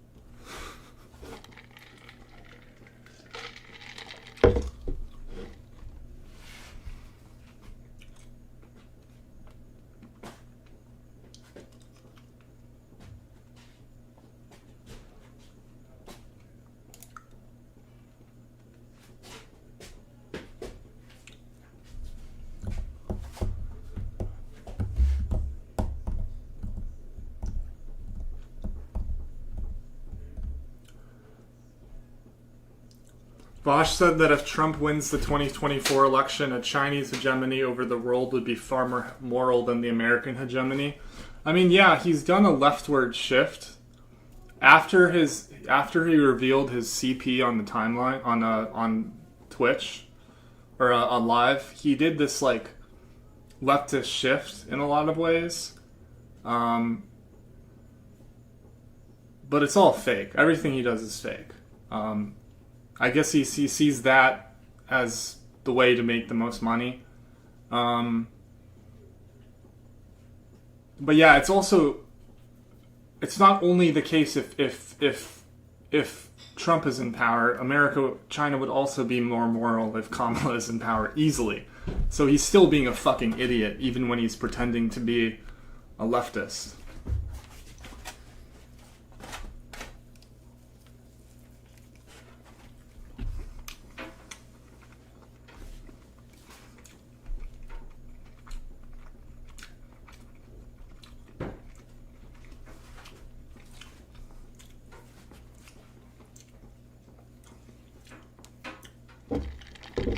If you pay me, I'll tell you my thoughts on Taiwan. How about that?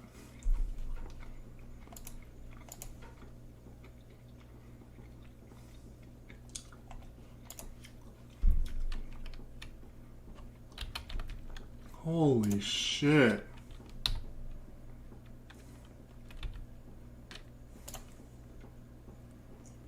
Holy shit.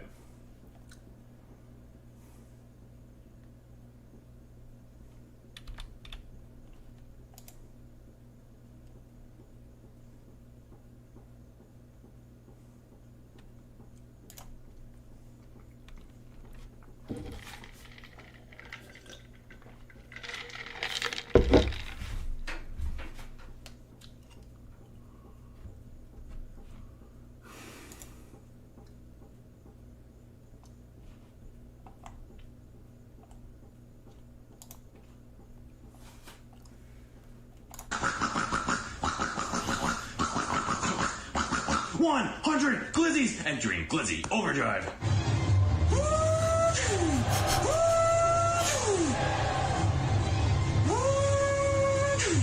Increasing grip by 7%.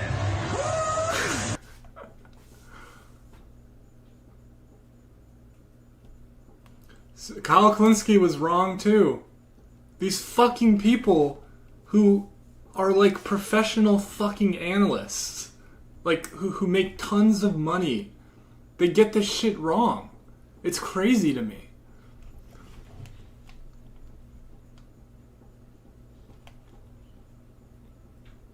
I followed what the experts were saying, which was that it was going to be a fucking toss-up. And it wasn't even really a toss-up. It was kind of a Trump blowout, to be fair.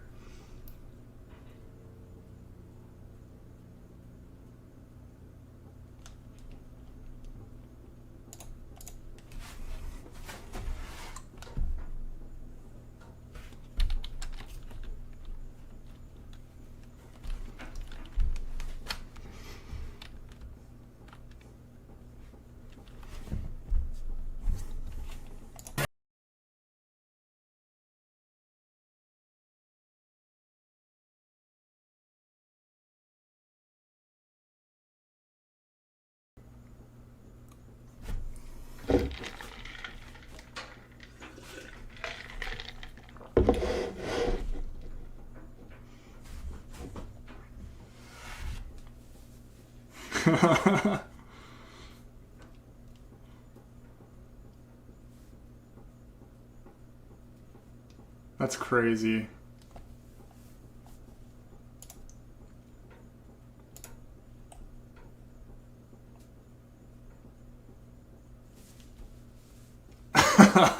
Generational choke jobs. Oh. Oh.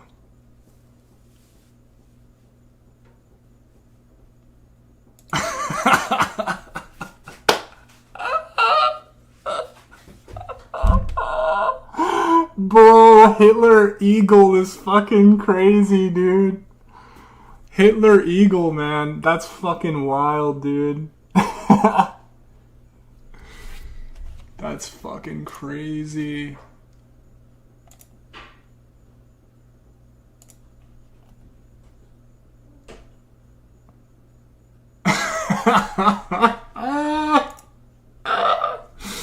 Someone check on Zelensky, dude. Holy fuck. These are too good, dude.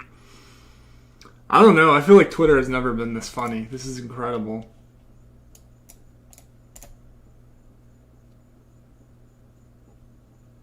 Adolf Eagler.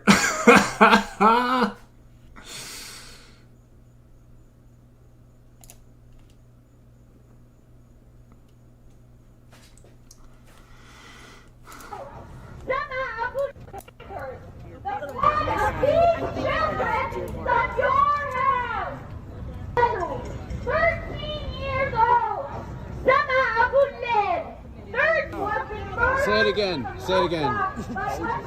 Mock them again. Mock the children again. Do it again. Do it again. 18 years old. 18 years old. Yusuf Hassan. 8 years old. Turn around and join the uncommitted delegates in the protest. Fuck the liberals, dude. That's crazy, dude.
Yeah, I mean, Tim Walz seemed fairly charismatic, but, like, I didn't see him anywhere. Is it just me, or was he, like, completely, like, hidden away? I think that's what they did, because Walz was at least slightly progressive, and they didn't want that. So their one appeal to the left, and Tim Walz is a Zionist asshole, so he's not actually a leftist. Their one appeal to the left, they just took him and fucking hid him away the entire time and didn't let him say a single thing. Because I didn't see him say, like, a single fucking thing beyond, like, the initial thing.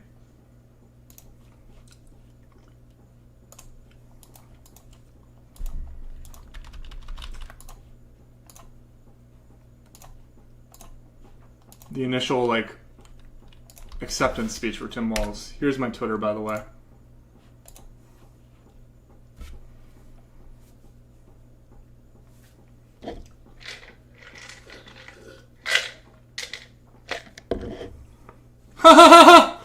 It was all for nothing! That's insane! All of it was for nothing!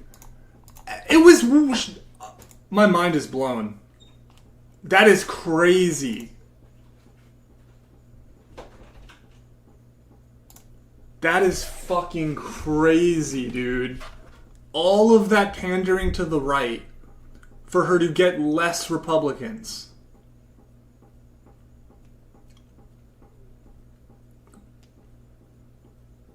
Kamala Harris, a generationally bad politician. One of the absolute worst to ever do it. One of the most galactically go down in history awful, complete and total failures of a candidacy in human history for how important the election was. Like, that's insane, dude.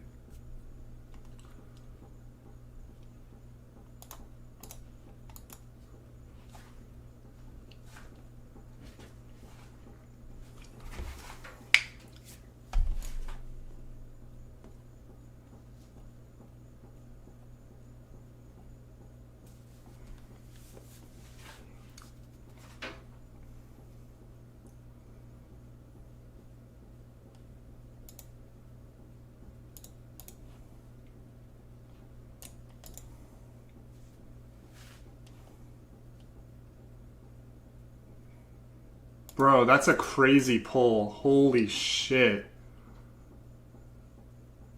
Dude. Absolute insanity.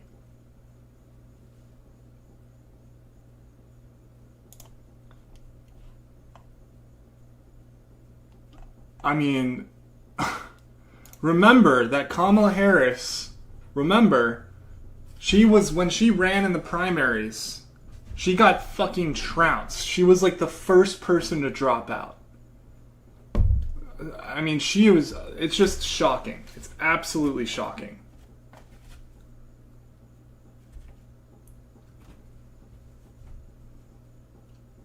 I do agree with Trump that the voters have given him an unprecedented mandate. That's what I said yesterday. Before he even said that, I said that he's been given a mandate. Because not only did he win, he won comfortably. So he is going to feel extremely confident to do whatever the fuck he wants. He is going to feel incredibly confident to do whatever he wants.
Genuinely think America is functionally over?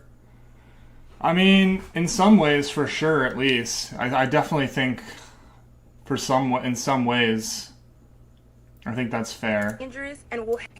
So Trump resoundingly won both the popular vote and the electoral college. And Trump's agenda is clearly hateful, it is dangerous, and will have significant impact on working class people. So they are definitely not the ones to lead us. But let's be clear. The Democrats are responsible for losing and have no one else to blame but themselves. This is not the collapse of Harris, but of the Democratic Party's agenda.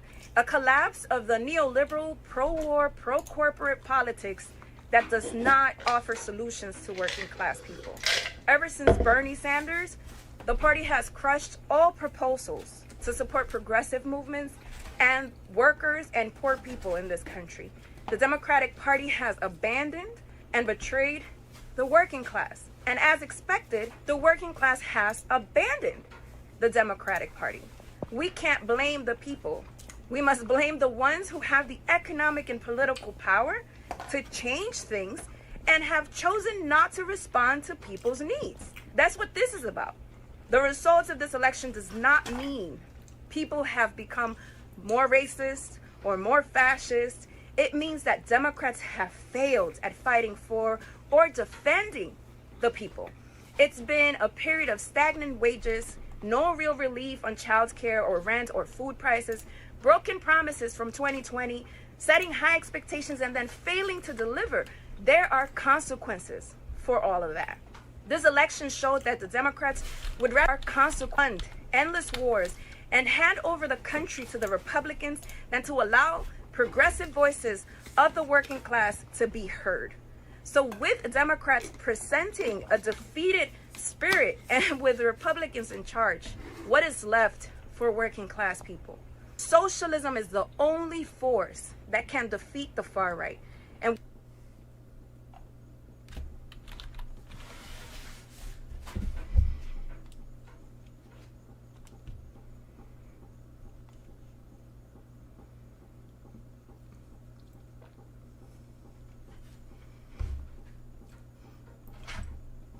yeah, this is mostly true in a lot of ways.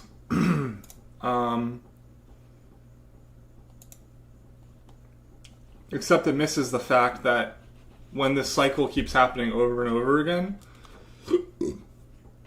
it leads to things going more right and right over time.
I respect people who want to criticize Bernie, but this is not what Bernie's saying.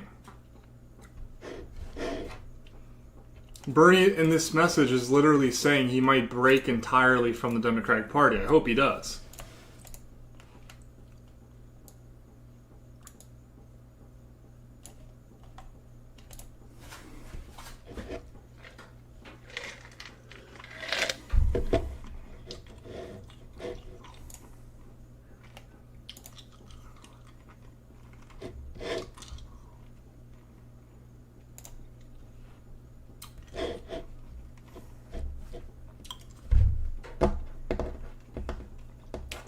Harris lost 15 million votes. That's insane, dude.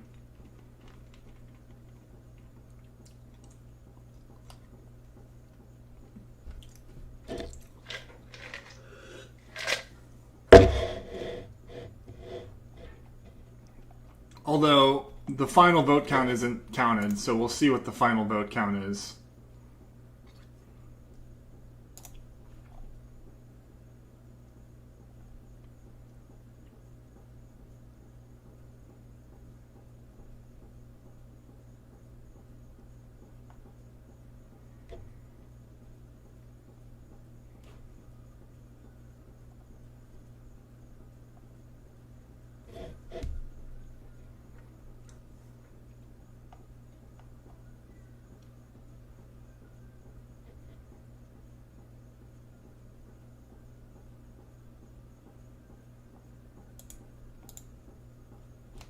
different candidate now, a darker candidate, Right. arguably, than he was in 2016. That's absolutely true, Willie. You know, I've talked with Kamala a few times. I obviously talked with her before the debate because he is more incoherent. He is angrier. He is lashing out all the time at everybody. He's filled with grievance and rage. And, you know, in my acceptance speech at the convention way back in 2016, I said, you know, you can't trust somebody with nuclear weapons who you can bait with a tweet, because I saw that in him at the time. A lot of people didn't, or they gave him the benefit of the doubt, or they thought, hey, you know, we've had 2 terms of Shut up, Clinton, you fucking evil scumbag. You don't know shit. Understand nothing was done for me, so I don't plan on stopping at all. I mean nothing to y'all.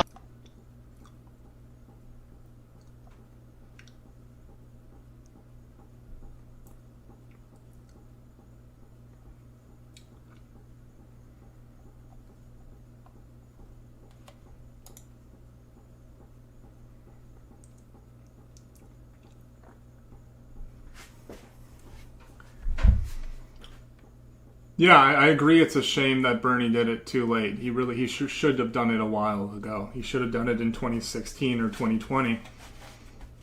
But better late than never, I guess.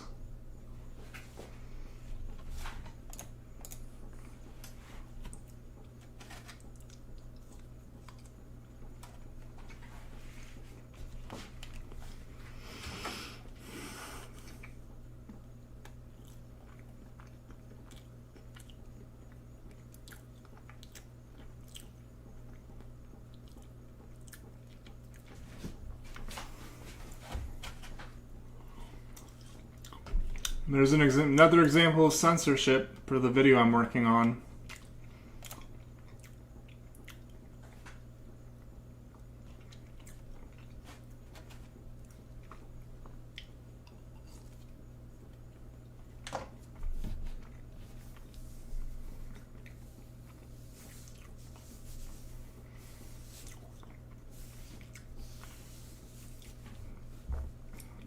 Is the GOP going to actively outlaw left organizing?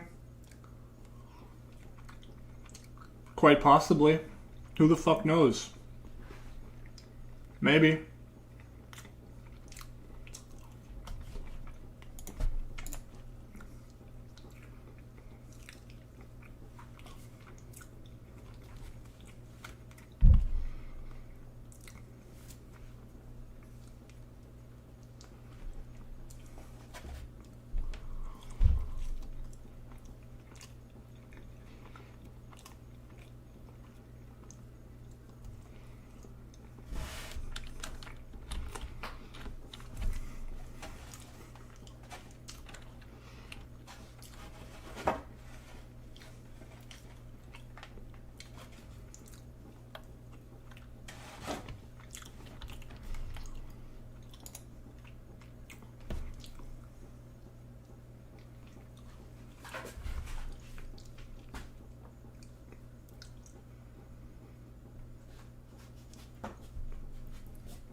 Are we going to see a new, more vicious McCarthyism?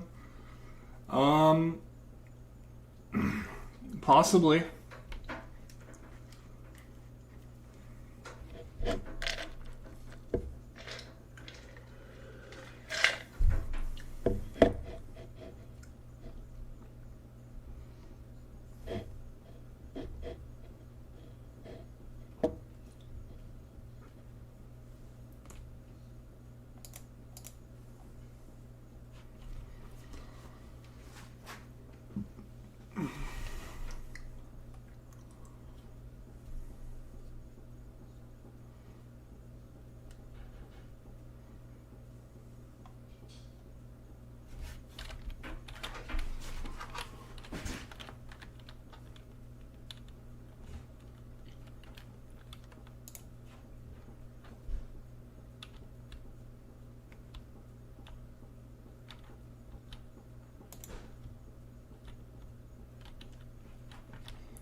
الأب لسنا قلقين بل نحن متفائلون جدا لأنه عندما يسكن في البيت الأبيض أحمق يجاهر بحماقته هذا بداية الفرج للمستضعفين في العالم لسنا قلقين. God, Nasrallah was so base, dude.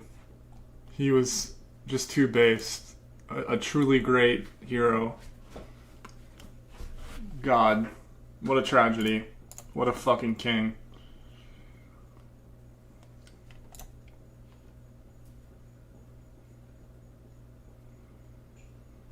Is it just me, or is he literally dressed like exactly how you'd imagine like a 19 like I don't know, early 20th century like black guy trying to like get in with the white folks would dress like a black dude like trying to like appeal to like white people? Am I eating raisins? No, I just finished eating fries.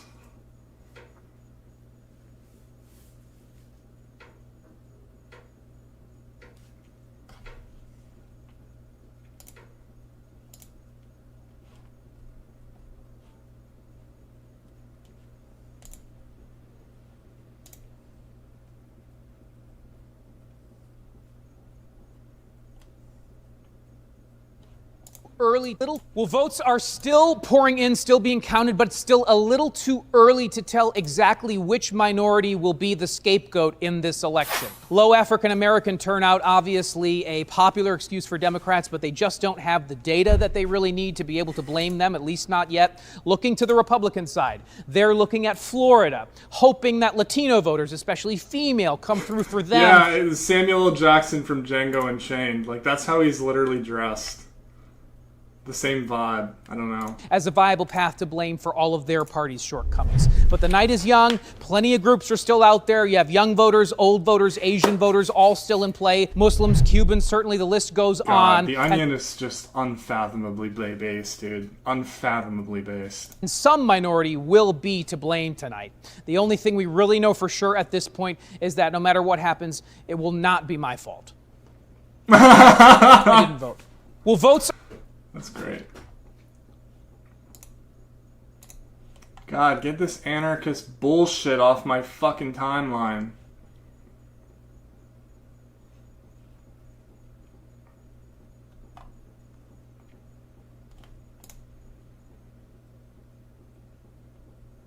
I mean, that's not a bad message for the most part.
I have no reservations calling many people just completely fucking stupid and dumb. And not just that it's their material conditions. No. Not just that. But they're also either just genetically fucking morons, or they are incredibly financially and materially invested in making the world worse except for themselves. I have no hesitance or fear to say that, and no one should. People like Hassan have this naive assumption where they just think like everyone is changeable, like everyone can be convinced to become like a hardcore leftist or socialist, and it's just delusional. If you actually talk to people in the real world, you talk to right-wingers in the real world, they're fucking insane, and you cannot get through to them. No matter what you say, no matter how you say it, no matter how well you say it, it doesn't matter. It just doesn't matter.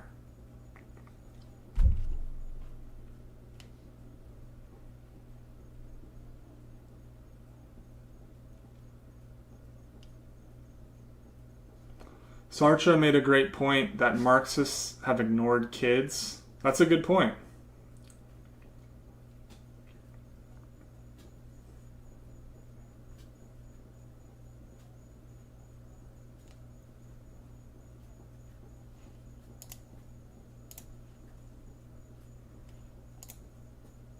Yeah, kids aren't necessarily leftists, but what they are is radical.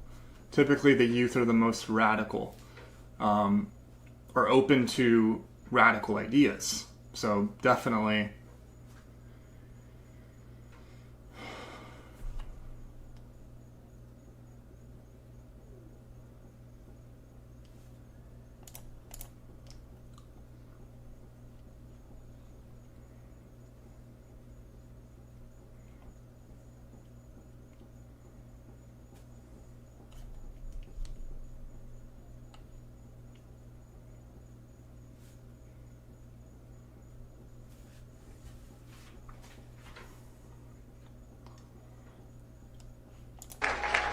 When I'm president, we will deport the foreign jihad sympathizers, and we will deport them very quickly, and Hamas supporters will be gone. If you hate America, if you want to eliminate Israel, then we don't want you in our country. We really don't want you in our country. I will ban refugee settlements from terror-infested areas like the Gaza Strip, and we will arrest the pro-Hamas thugs who vandalize federal property and make really life very, very difficult in this country for a lot of people. When I'm president... Yeah, Trump is like just straight up a fascist.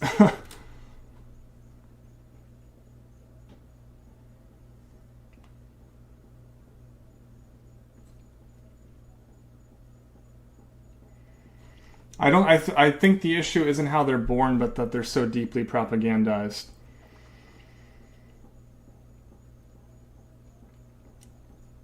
I think that most people do not, no matter how propagandized they are, they do not just become people who believe Michelle Obama is trans, that Barack Obama is the Antichrist who's going to bring about the end times, that lizard people run the government, that all of the presidents are like cousins related to the British royal family, that all of the presidents are, or that Joe Biden is a clone and that his clone keeps dying. I don't think that's just like normal people come to that conclusion. I don't think people are normal in the head who come to that conclusion. There's no world in which I would have come to that conclusion, because it's just ridiculous. I think it's silly to pretend that people can just literally just believe shit like that.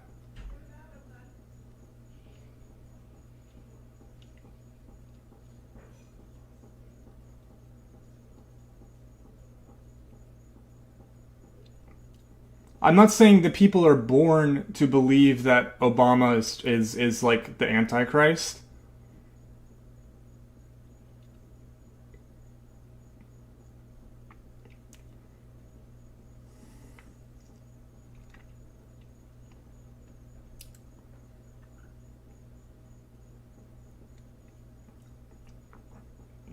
But I think you can explain it more than just material conditions. I think you can fucking not pretend that anyone could have become Vladimir Lenin. I think you cannot pretend that the fucking crazy coworker who thinks that, you know, trans people are raping women could have, if they just had the right material conditions, they could have just become Vladimir Lenin. Because everyone's just the same. Everyone is just 100% the same. Every single human that was ever born, there's no such thing. People who are severely mentally disabled, that's just their material conditions. Someone who is literally like barely able to talk because of their mental disabilities and is very clearly, no, that's just their material conditions. If you just improve their material conditions, they'll be able to be Vladimir Lenin or Michael Parenti or Gabriel Rockhill. Like, is that what people really believe?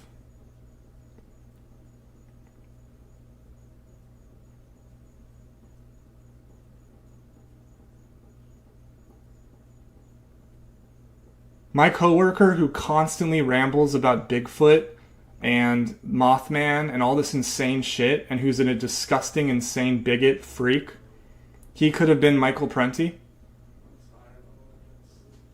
if he just had the right upbringing.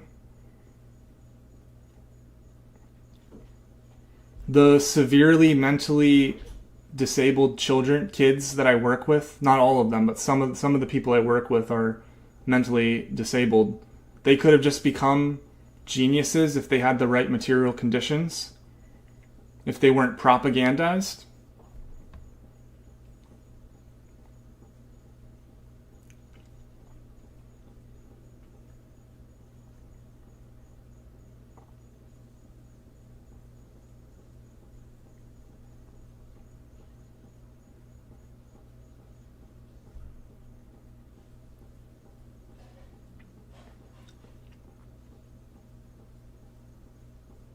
Is it ableist to acknowledge that some people have mental disabilities that severely hamper their cognitive judgments?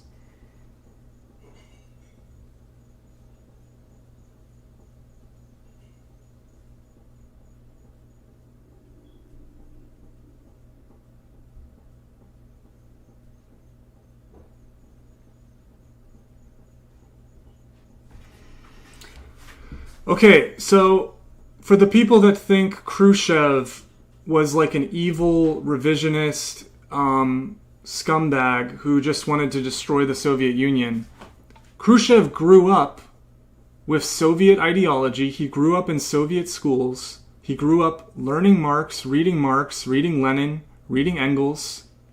He was well read in all of these people. So why did he apparently, if he wanted to reintroduce capitalism to the Soviet Union, if that's what you think, how did he do that if he was educated from birth to be a socialist? By that logic.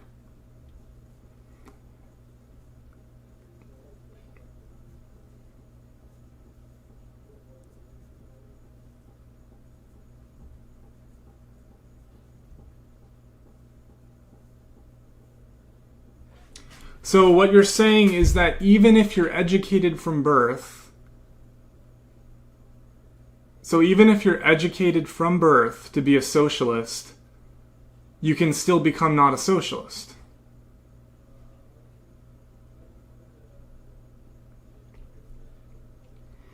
If you think it was his bureaucratic class position that determined his praxis,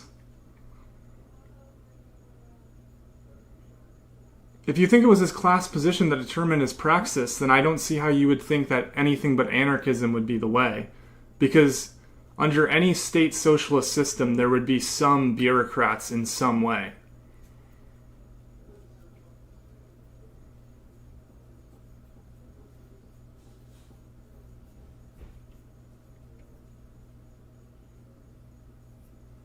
Our species has a spectrum of abilities and conditions. Acknowledging it is not in any way bigoted. That's what I'm saying.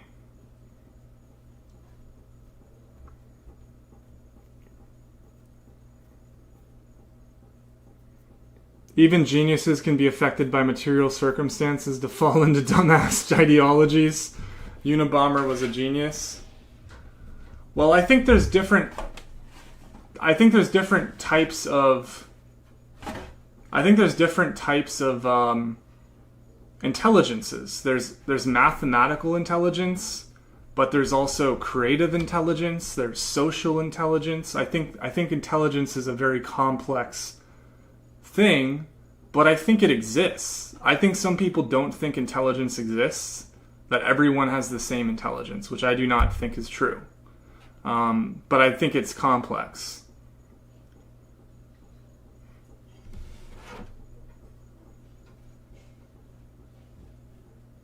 I'm not discounting nurture. I think it's nature and nurture. I think people completely discount nature. Who are you to say that those dumbass coworkers couldn't have been socialists in a different world?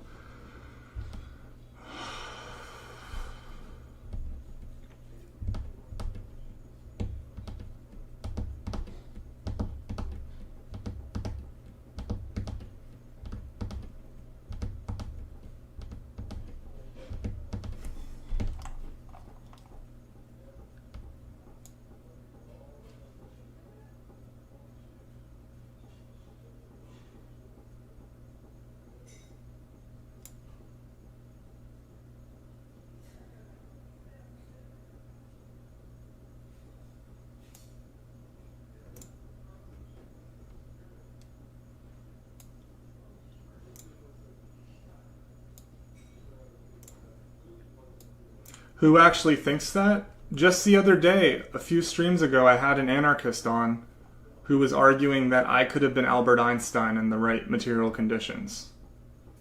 I'm not joking. I think on my second Andrewism video, there was an anarchist who was saying that I could have become I could be as good at science and math, basically, as Albert Einstein.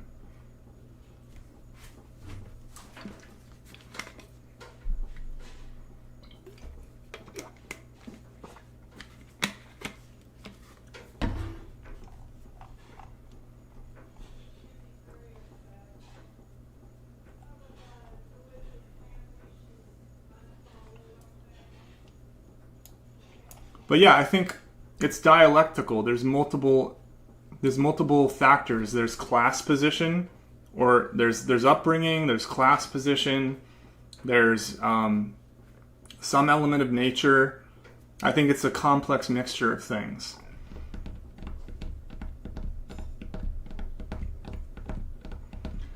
Conservatives have material conditions to think that leftists are fundamentally evil.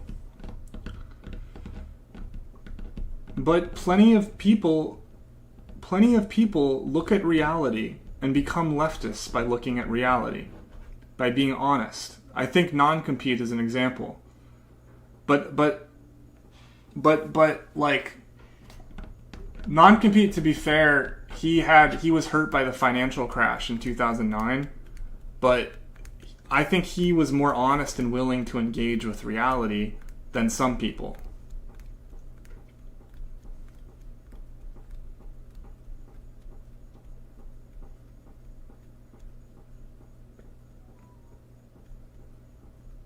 I'm calling for you to be thrown into the gas chamber. Dude, what are you talking about? I got no clue what you're talking about. See, this is what I mean. I literally, all I said was that some people might be more likely genetically to be conservative than others, and now you're saying I want to throw you in the gas chamber. I don't know what to say.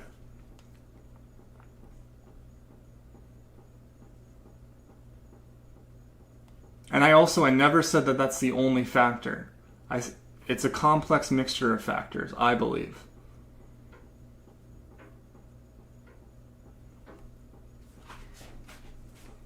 Because let's go back to this.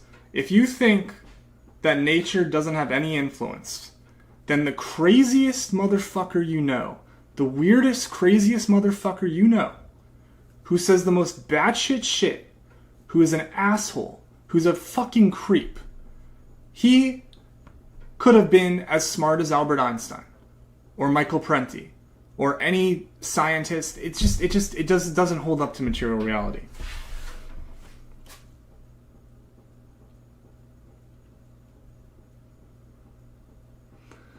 Oh God, it's frustrating. But anyways, thoughts on David Graeber?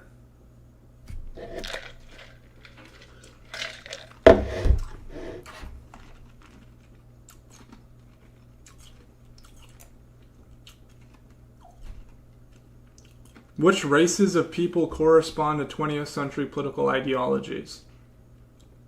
Are you suggesting that that's what I said? Hamper, that's just not what I said. That is simply not what I said.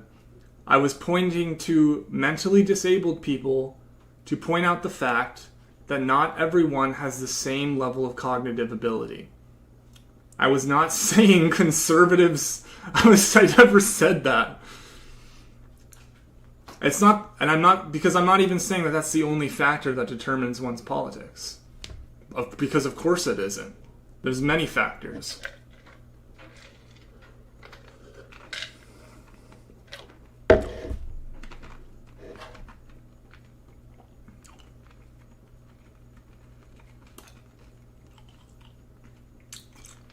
I think it's probably possible for people to come out of insane rabbit holes. Can you ever name a single significant leftist thinker that did anything like that, though? Because from what I know, a lot of the right-wing crazy people, they just become liberals. Like Hunter Avalon was a right-winger, he became a liberal. Xander Hall was a right-winger, he just became a fucking bog-standard liberal. Brianna Wu was a right-winger, and she's basically still a right-winger, but she briefly pretended to be like a liberal, like a progressive. I think people overestimate how easy it is for people to just leave conspiracy rabbit holes. But maybe they know people who have gone out, who have gone from being like lizard people are real to, you know, we must overthrow capitalism. Maybe. And not the weird kind of MAGA communist kind, but like an actual, like, irrational leftist.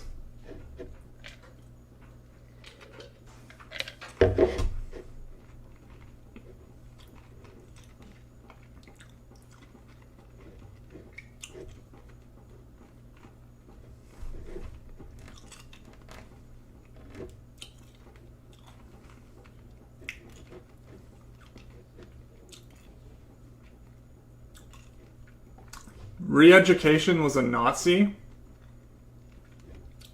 Is that anarchist YouTuber?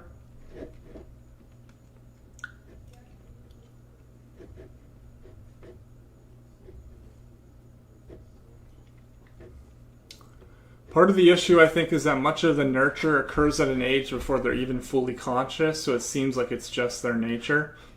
That's an interesting thesis.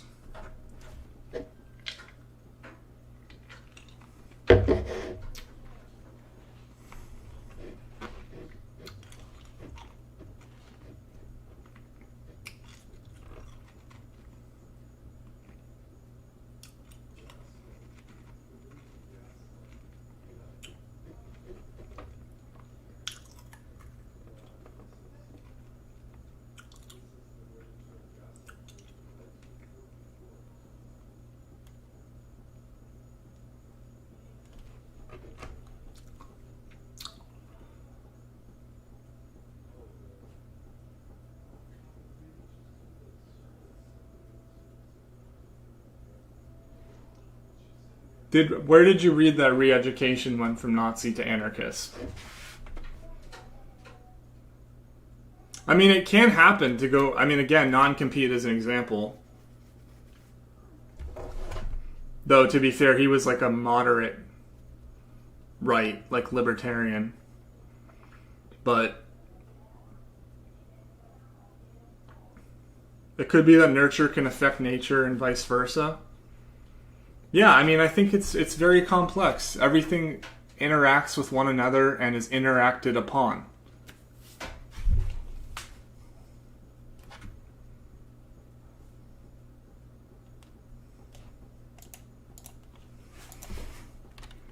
You uploaded a political journal. If that's the case, I'm interested.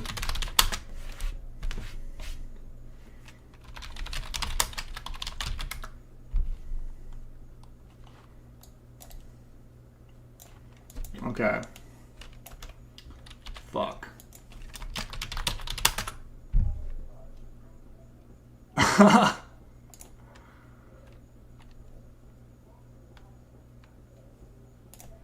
Do we want to watch this? I'm kind of interested.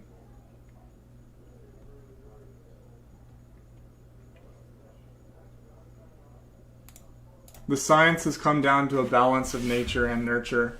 Yep, I mean, that's what I've read from the science too, and I typically go by what the science says.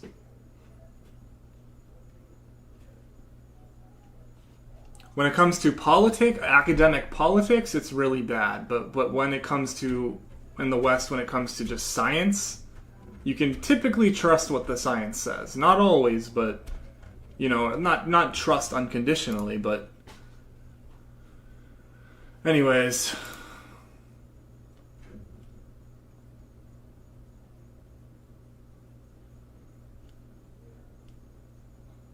Yeah. That's crazy. I've genuinely never seen someone say they were a Nazi and they became like a communist. I've never ever seen that once.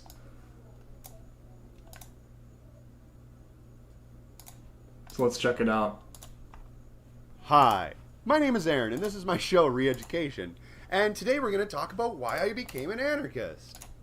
Yay! Okay, so little bit of context here. A lot of you that don't know me would be surprised to find out that I was a neo-Nazi when I was a kid. Well, okay, that's a stretch. I wasn't a neo... A kid! That's the fucking ticket, though. That is the fucking ticket. Yeah, when you are 14 or 13 and a neo-Nazi, that doesn't mean shit. That doesn't mean shit.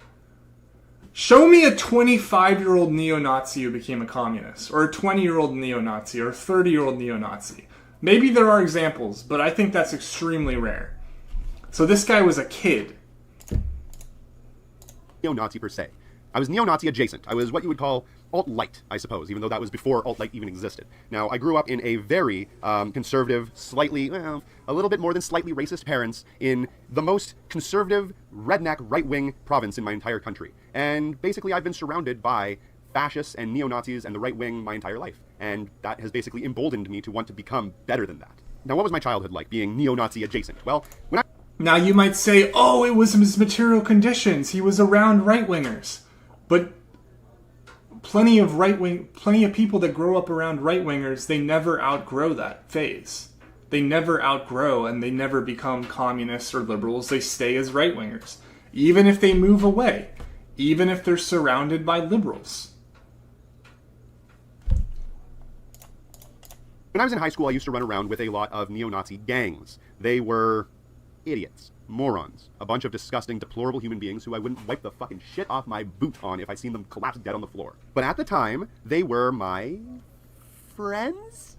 Of course, it's hard to say because friends and neo-Nazis really don't go hand in hand because you can't really have any friends if your ideology is pure hatred. Inevitably, you just end up hating your friends because, well, they might believe somebody that you hate isn't quite as hateable as you hate them, so now you gotta hate each other. But I digress. I used to have friends in high school that would come in wearing great big swastikas on their t-shirts and shaved heads and tattoos of runes underneath their eyes. It was a bad thing. And it's a really tough call because I wasn't sure that they were right about things in those days, but I was also an edgy shitlord, and I didn't necessarily think that what they were saying was wrong. I thought a lot of it was kind of funny, if that makes sense. If you've ever been part of the right wing, you understand kind of what I'm talking about, or if you have ever analyzed like the 4chan message boards, you kind of know what I mean. Conservatives have this very dark, very mean sense of humor that just doesn't relate to people on the left, at least not a lot of people on the left. They actively call each other cucks and assholes and stuff like that. It's no big deal. I mean, whatever. But after getting out of high school, I did a whole lot of growing. I had to get a job, and in my situation, I grew up poor, or at least lower middle class. I grew up in the ghetto. So when I got a job, I was working with minorities. I was working with LGBT people. I was working with a broad scope of all sorts of individuals from everywhere. And again, I'm not saying material conditions don't play a big role. This is all proof that material conditions do play a big role. I'm just saying that nature might also play a role.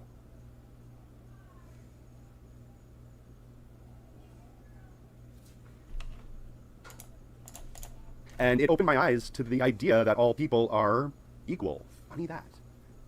Imagine my surprise. So I became a libertarian on most of those fronts where you could kind of just do whatever you want, live however you want, as long as it doesn't bother me, that's no big deal. And I have held on to that for the large portion of my time outside of high school, where I thought, you know what, live and let live, you guys do whatever you want, but I still kept the ideas of conservative tax policy, of fiscal conservatism, of a lot of very right-wing ideas, but my scope, my view of the social situation had been woke a little bit, I guess you could say. It had been relieved from the hatred that had been pent up from my angsty shitlord days. So then I moved on to become a little bit more of an adult and a little bit more understanding of how the world works and a little bit more empathetic towards people's situations, and I really started to... You just came from Anarch Stream. Welcome. I'd be happy to talk with Anarch sometime about our differences.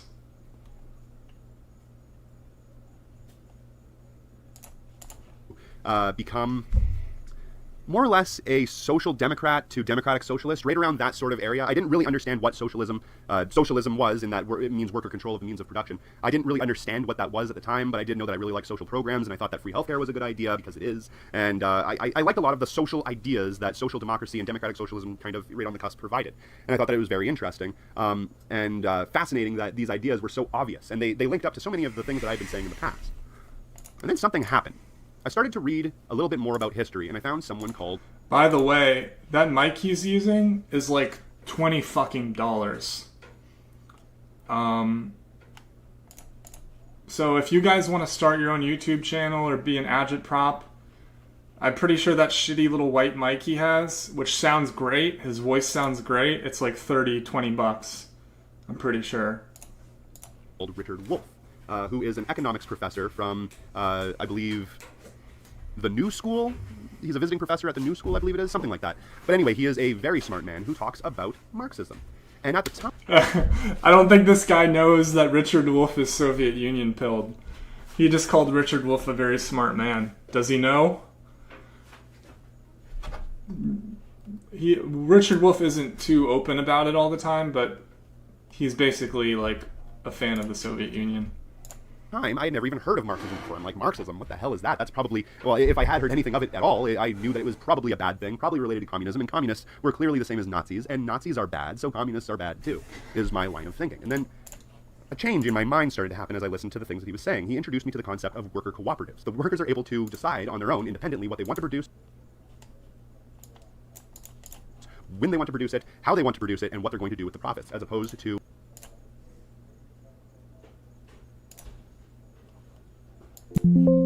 You went from lizard people are real to I want to overthrow capitalism. Well, good on you, man. Material conditions definitely are important. To a capitalist business situation. I'll be honest, I like his look. I think he's got a good look going. I like the dreads. I mean, I know people have problems with white people having dreads, whatever. But I think his aesthetic is pretty good.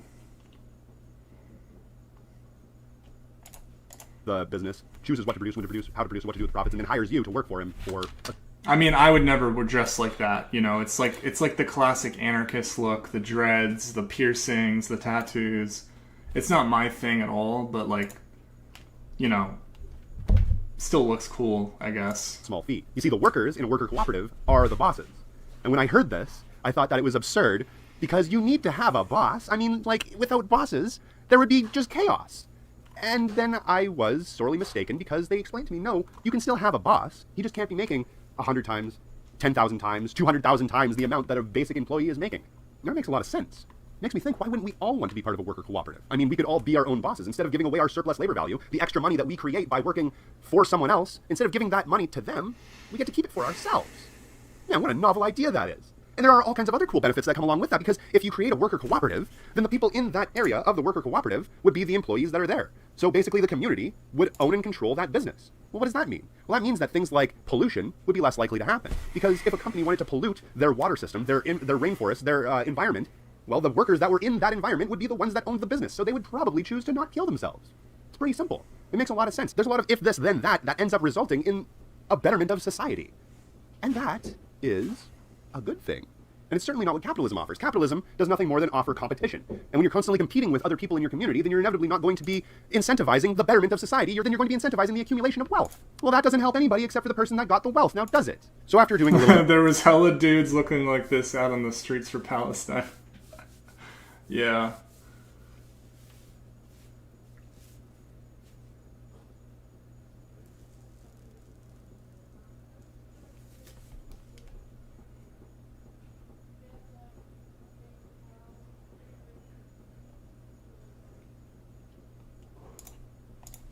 bit more research, I realized that this whole idea of I didn't really understand what that was themselves. I just skipped. Cooperative, then the people in that area of the worker cooperative would be the employees that are there. So basically the community would own and control that business. Well, what does that mean? Well, that means that things like pollution would be less likely to happen. Because if a company wanted to pollute their water system, their rainforest, their environment, well, the workers that were in that environment would be the ones that owned the business. So they would probably choose to not kill themselves. It's pretty simple. It makes a lot of sense. There's a lot of if this, then that ends up resulting in a betterment of society. And that is a good thing. And it's certainly not what capitalism offers. Capitalism does nothing more than offer competition. And when you're constantly competing with other people in your community, then you're inevitably not going to be incentivizing the betterment of society. Then you're going to be incentivizing the accumulation of wealth. Well, that doesn't help anybody except for the person that got the wealth, now does it? So after doing a little bit more research, I realized that this whole idea of a worker cooperative actually functions under a theory known as Anarcho-communism, which is you only have leadership if they are justified, if they're necessary, if the people that are in that area deem a leader something that they want to have. How strange. That would mean that you as a boss would be directly accountable to your employees. Well, that's flipped right on its head now, isn't it? That would mean that only a boss that would be the best at their job, that everybody agreed was literally the best at their job, could become a boss. And if they didn't do good at their job, the workers would get rid of them and put someone else in. Well, that's really interesting. It would be something of a true meritocracy, where you would be based on your deeds and not on your words. Think of an election more like reading a resume without having the name at the top. That would be how you would elect a leader. You would look at their platform, you would look at what they've accomplished, and you would look at what they want to accomplish, and from there you would move forward. I believe that it is an incredibly defendable position to hold, so come at me, bitches! Anyway, this has been re-education. Yeah, a couple minor disagreements, but that's pretty good. Yeah, I haven't watched much of this guy's stuff, but that was pretty interesting. He's charismatic, and likable. Yeah, I guess he hasn't been making videos because he's doing community aid. Like, I think he's working with like Anarch to like make some kind of cooperative or something like that. So respect to that. I don't denigrate that or anything. I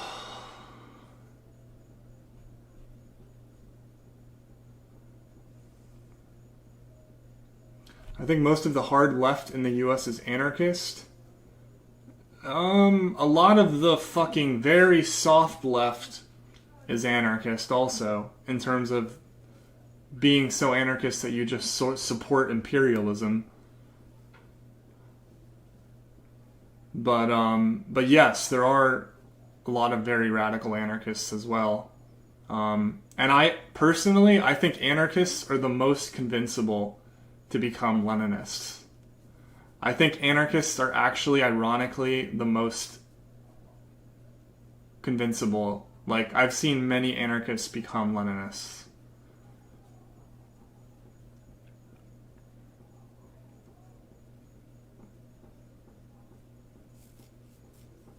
I mean, I've seen it on Twitter. I haven't seen it in real life. But I've seen it on Twitter, and non-compete is an example. I have a friend named Bielski who went from anarchist to basically a Leninist also.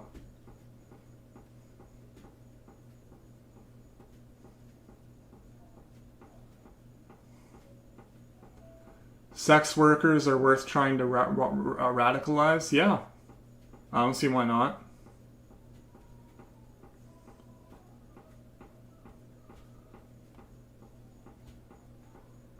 Pro-org anarchists are part of the vanguard. I really think they are. I really think the social anarchists, the organizational anarchists, are literally like the frontline soldiers of the vanguard. If they just become Leninists, yeah, I agree.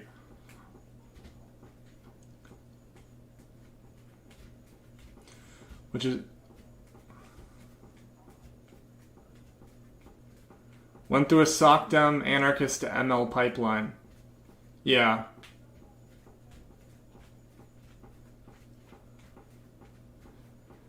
Individualist anarchists are useless anti-communists. Yep. Individualist anarchists are basically right-wingers, liberals at best, fascists at worst.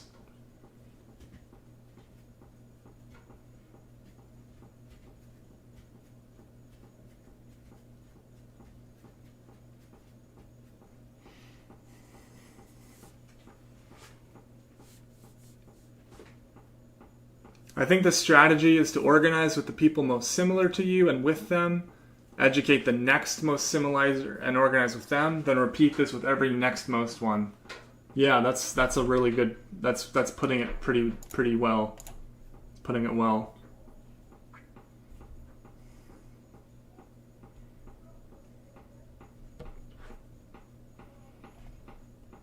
Go back to old Kush vlog streams. I don't know what Kush vlog is.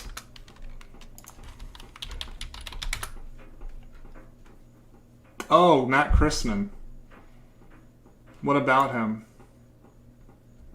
I know people really love this guy, and people have recommended I listen to him more, but I haven't for the most part. But I'm not as big of a fan of the Felix Biederman guy. I mean, he's fine. He's not like bad. He's not a right winger or anything. I just feel like he doesn't. I don't know. He's too flippant. He's too like jokey and like dirtbag leftisty for me. Be right back.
Liberal, sock dem sock, anarcho-syndicalist, trot, leftcom, ML.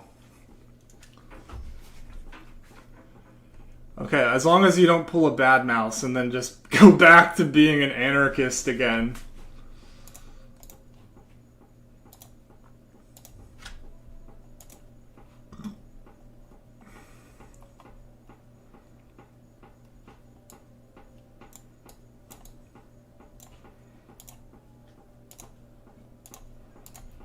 This is the video I'm talking about.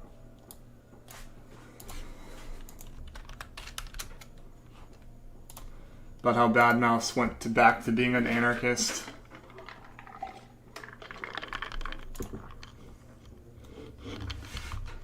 Yeah, he went back to anarchist.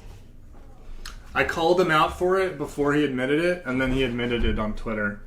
That video sort of calls him out before he actually admitted it.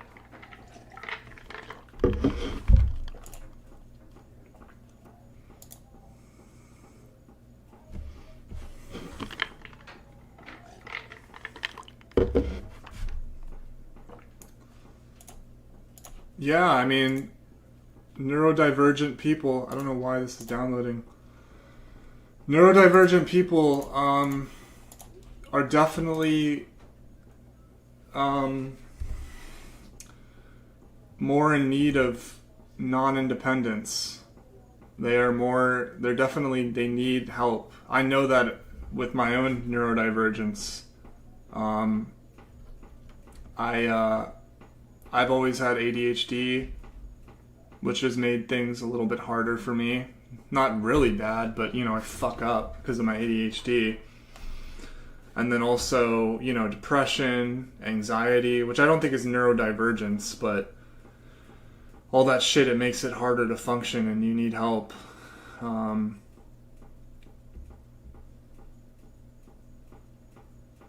So definitely.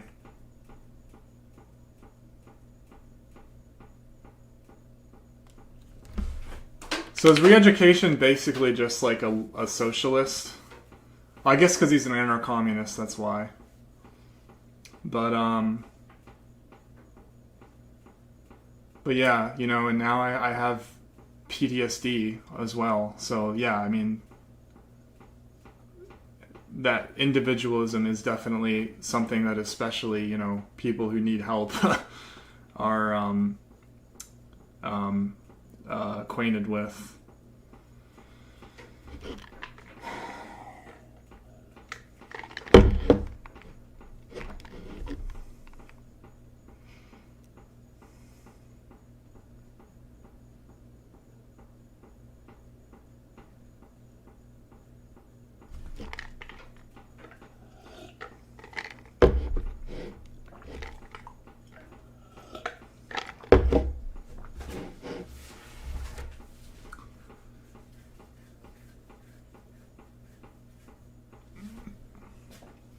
Problem is this: different sections of the working classes require very different strategies for organizing. Yeah, sort of. I mean, there's certain common themes you can find, but yeah, there's not a one size fit all. But you know, peace, land, bread was pretty effective in the Soviet Union. But I guess the Soviet Union was a lot more homogeneous. I don't know how you say that. A lot more homogeneous in than America is. How the Soviet Union, Russia, Imperial Russia.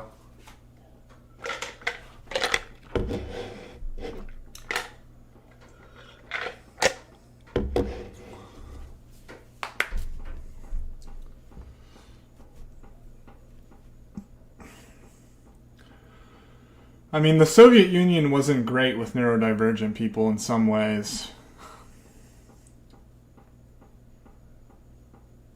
I mean, more about disability in general. I don't know about neurodivergency in specific, but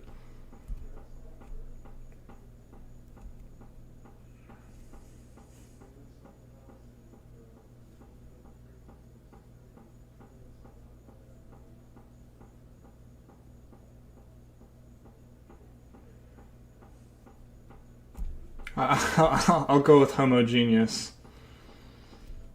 Homogeneous? Oh, homogeneous.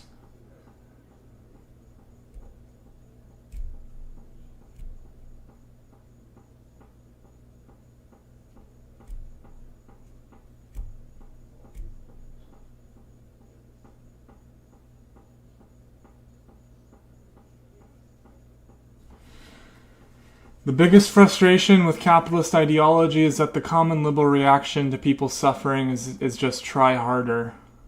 Yeah.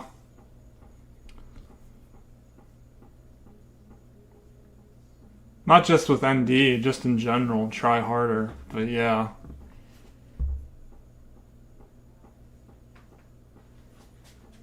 That's true, Imperial Russia did have a lot of minorities.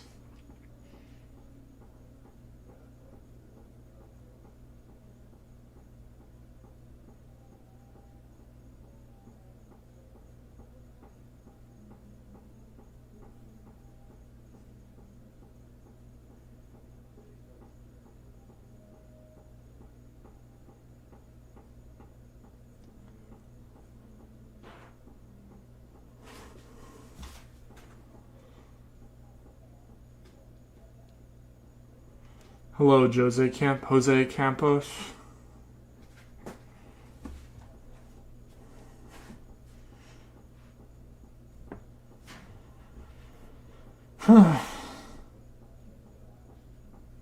Who's Leija Miller?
relationship. Well, from an outsider who doesn't really know both of you very well, your relationship, which seems like a good one now, really does bring home the old phrase, politics makes for strange, let's say, partnerships. Because in those debates, you landed haymakers on Joe Biden. I mean, his teeth were like chiclets all over the stage. And now I believe you that you're fully supportive of him. How does that transition happen? How do you go from being such a passionate opponent on such... I do not want to listen to Stephen Colbert's voice.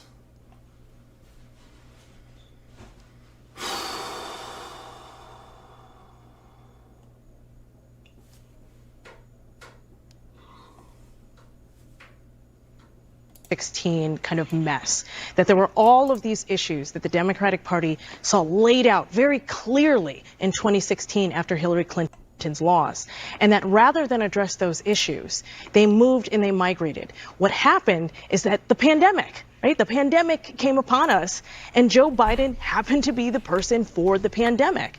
And I think they mistook that moment for a referendum on what the Democrats had to offer, rather than being introspective. I'll tell you one other person who I think is going to be incredibly important, actually two other people.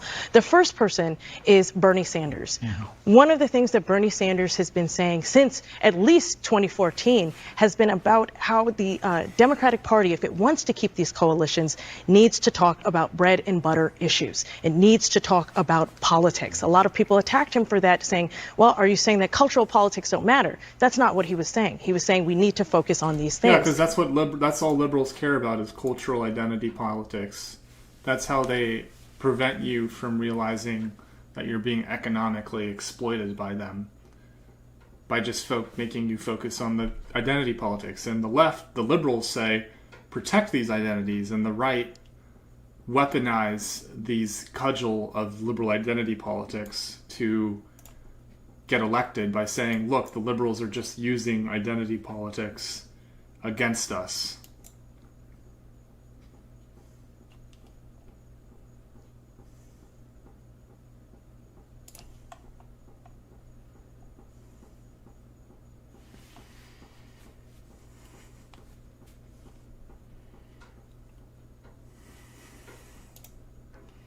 California, man. It's fucking Nazi hell on earth.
What the fuck? Joy Reid is fucking insane. And I think it's important to say that, you know, anyone who has experienced or been in the United States for any period of time and experienced this country's history and knows it cannot have believed that it would be easy to elect a woman president, let alone a woman of color. Let's just be clear. And nothing that was true yesterday about how flawlessly this campaign was run is not true now. I mean, this really was an historic, flawlessly run campaign. Queen Latifah never endorses anyone. She came out and endorsed.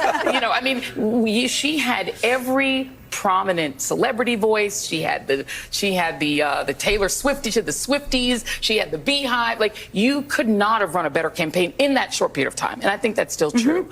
And I think it's important to say. Holy shit, man. That is just that is just so incredibly disgusting. Dude, there's little reason to stream. Let's build a new party. Oh my god. Oh my god.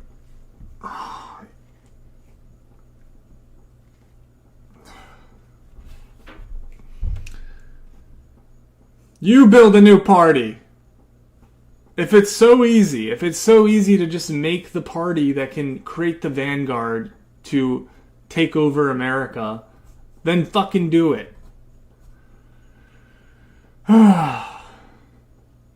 Join an existing party rather than creating another party to make more splits.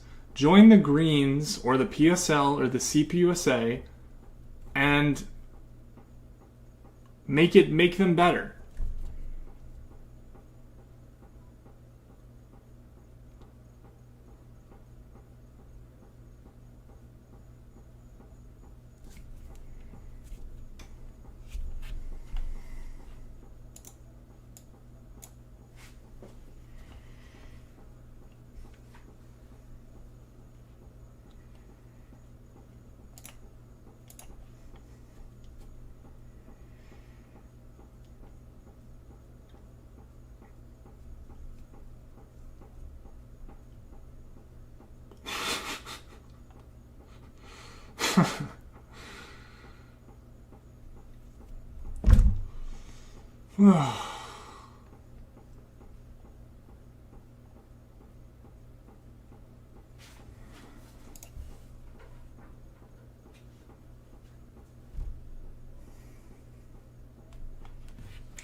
I think the PSL and the Green Party saying to vote for one another was a good start and a good path on the road to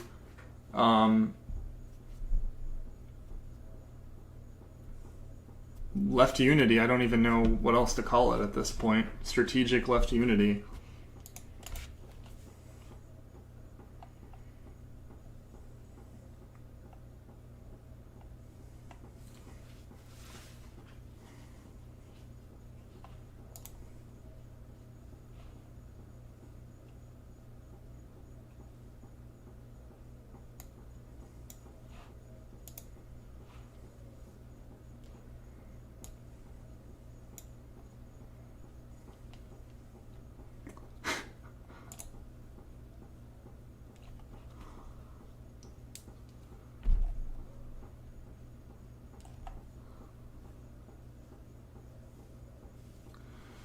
How do I get involved in organizing if I don't have reliable transportation?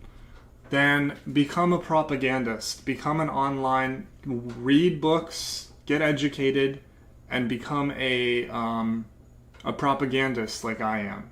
Become a theorist. Become a... there's plenty of things you can do online. Maybe someone can share in the chat a video on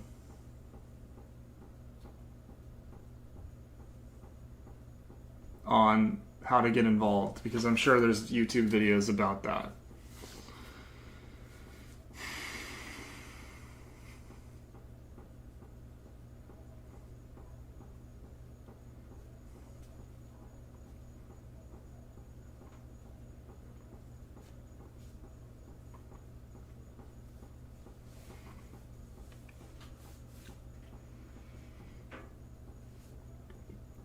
The question remains, will the people behind Trump try to outlaw anti-capitalist activism?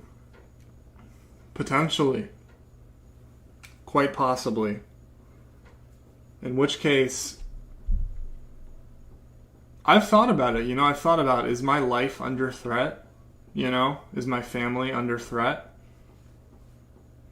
And I would say yes. I would say yes. I would say yes.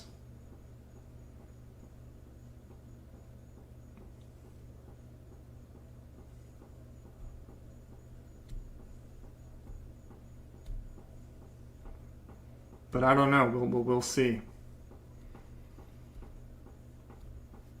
I think if you live in a blue state, you're a lot less under threat than if you live in a red state.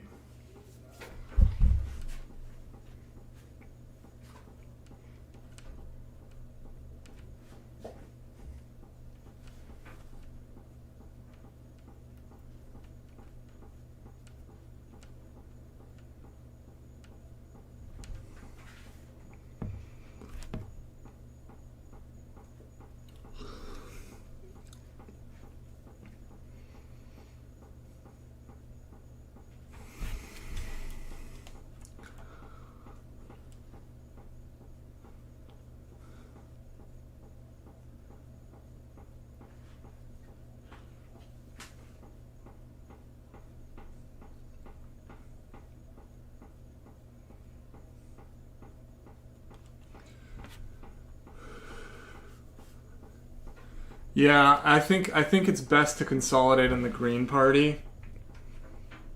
I agree.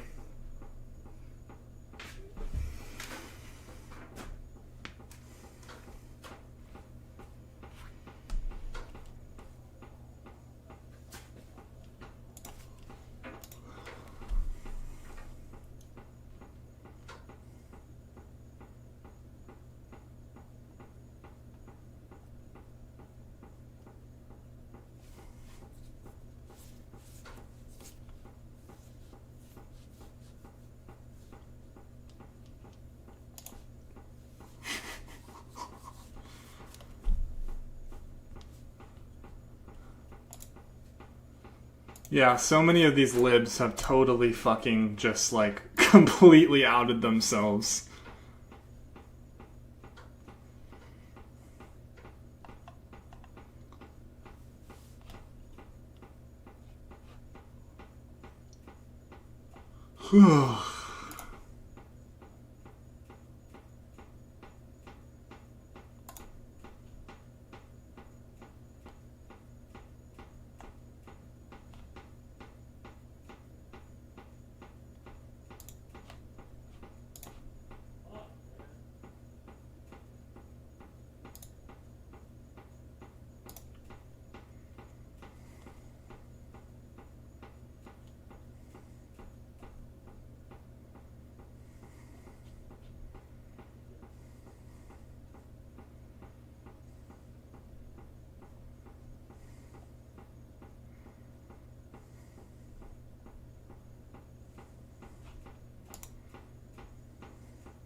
Yeah, Robert F. Kennedy is totally roided up there.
Yeah, that's what's crazy too. The Dems lost to Trump at his worst. Like, 2016, he was fucking hilarious. He was insane, but hilarious. And now he just seems so washed up. Even his acceptance speech, he was like so unexcited. He was just like so like tired and like uninterested. And Harris lost to that, dude.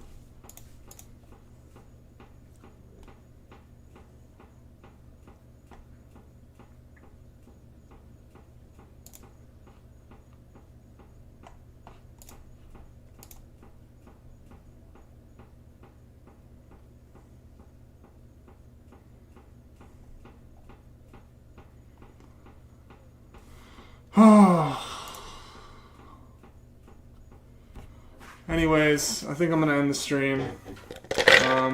If you want to support me, links are in the description. Thanks for coming by. I hope I was helped shed some light on things, or at least my take on things.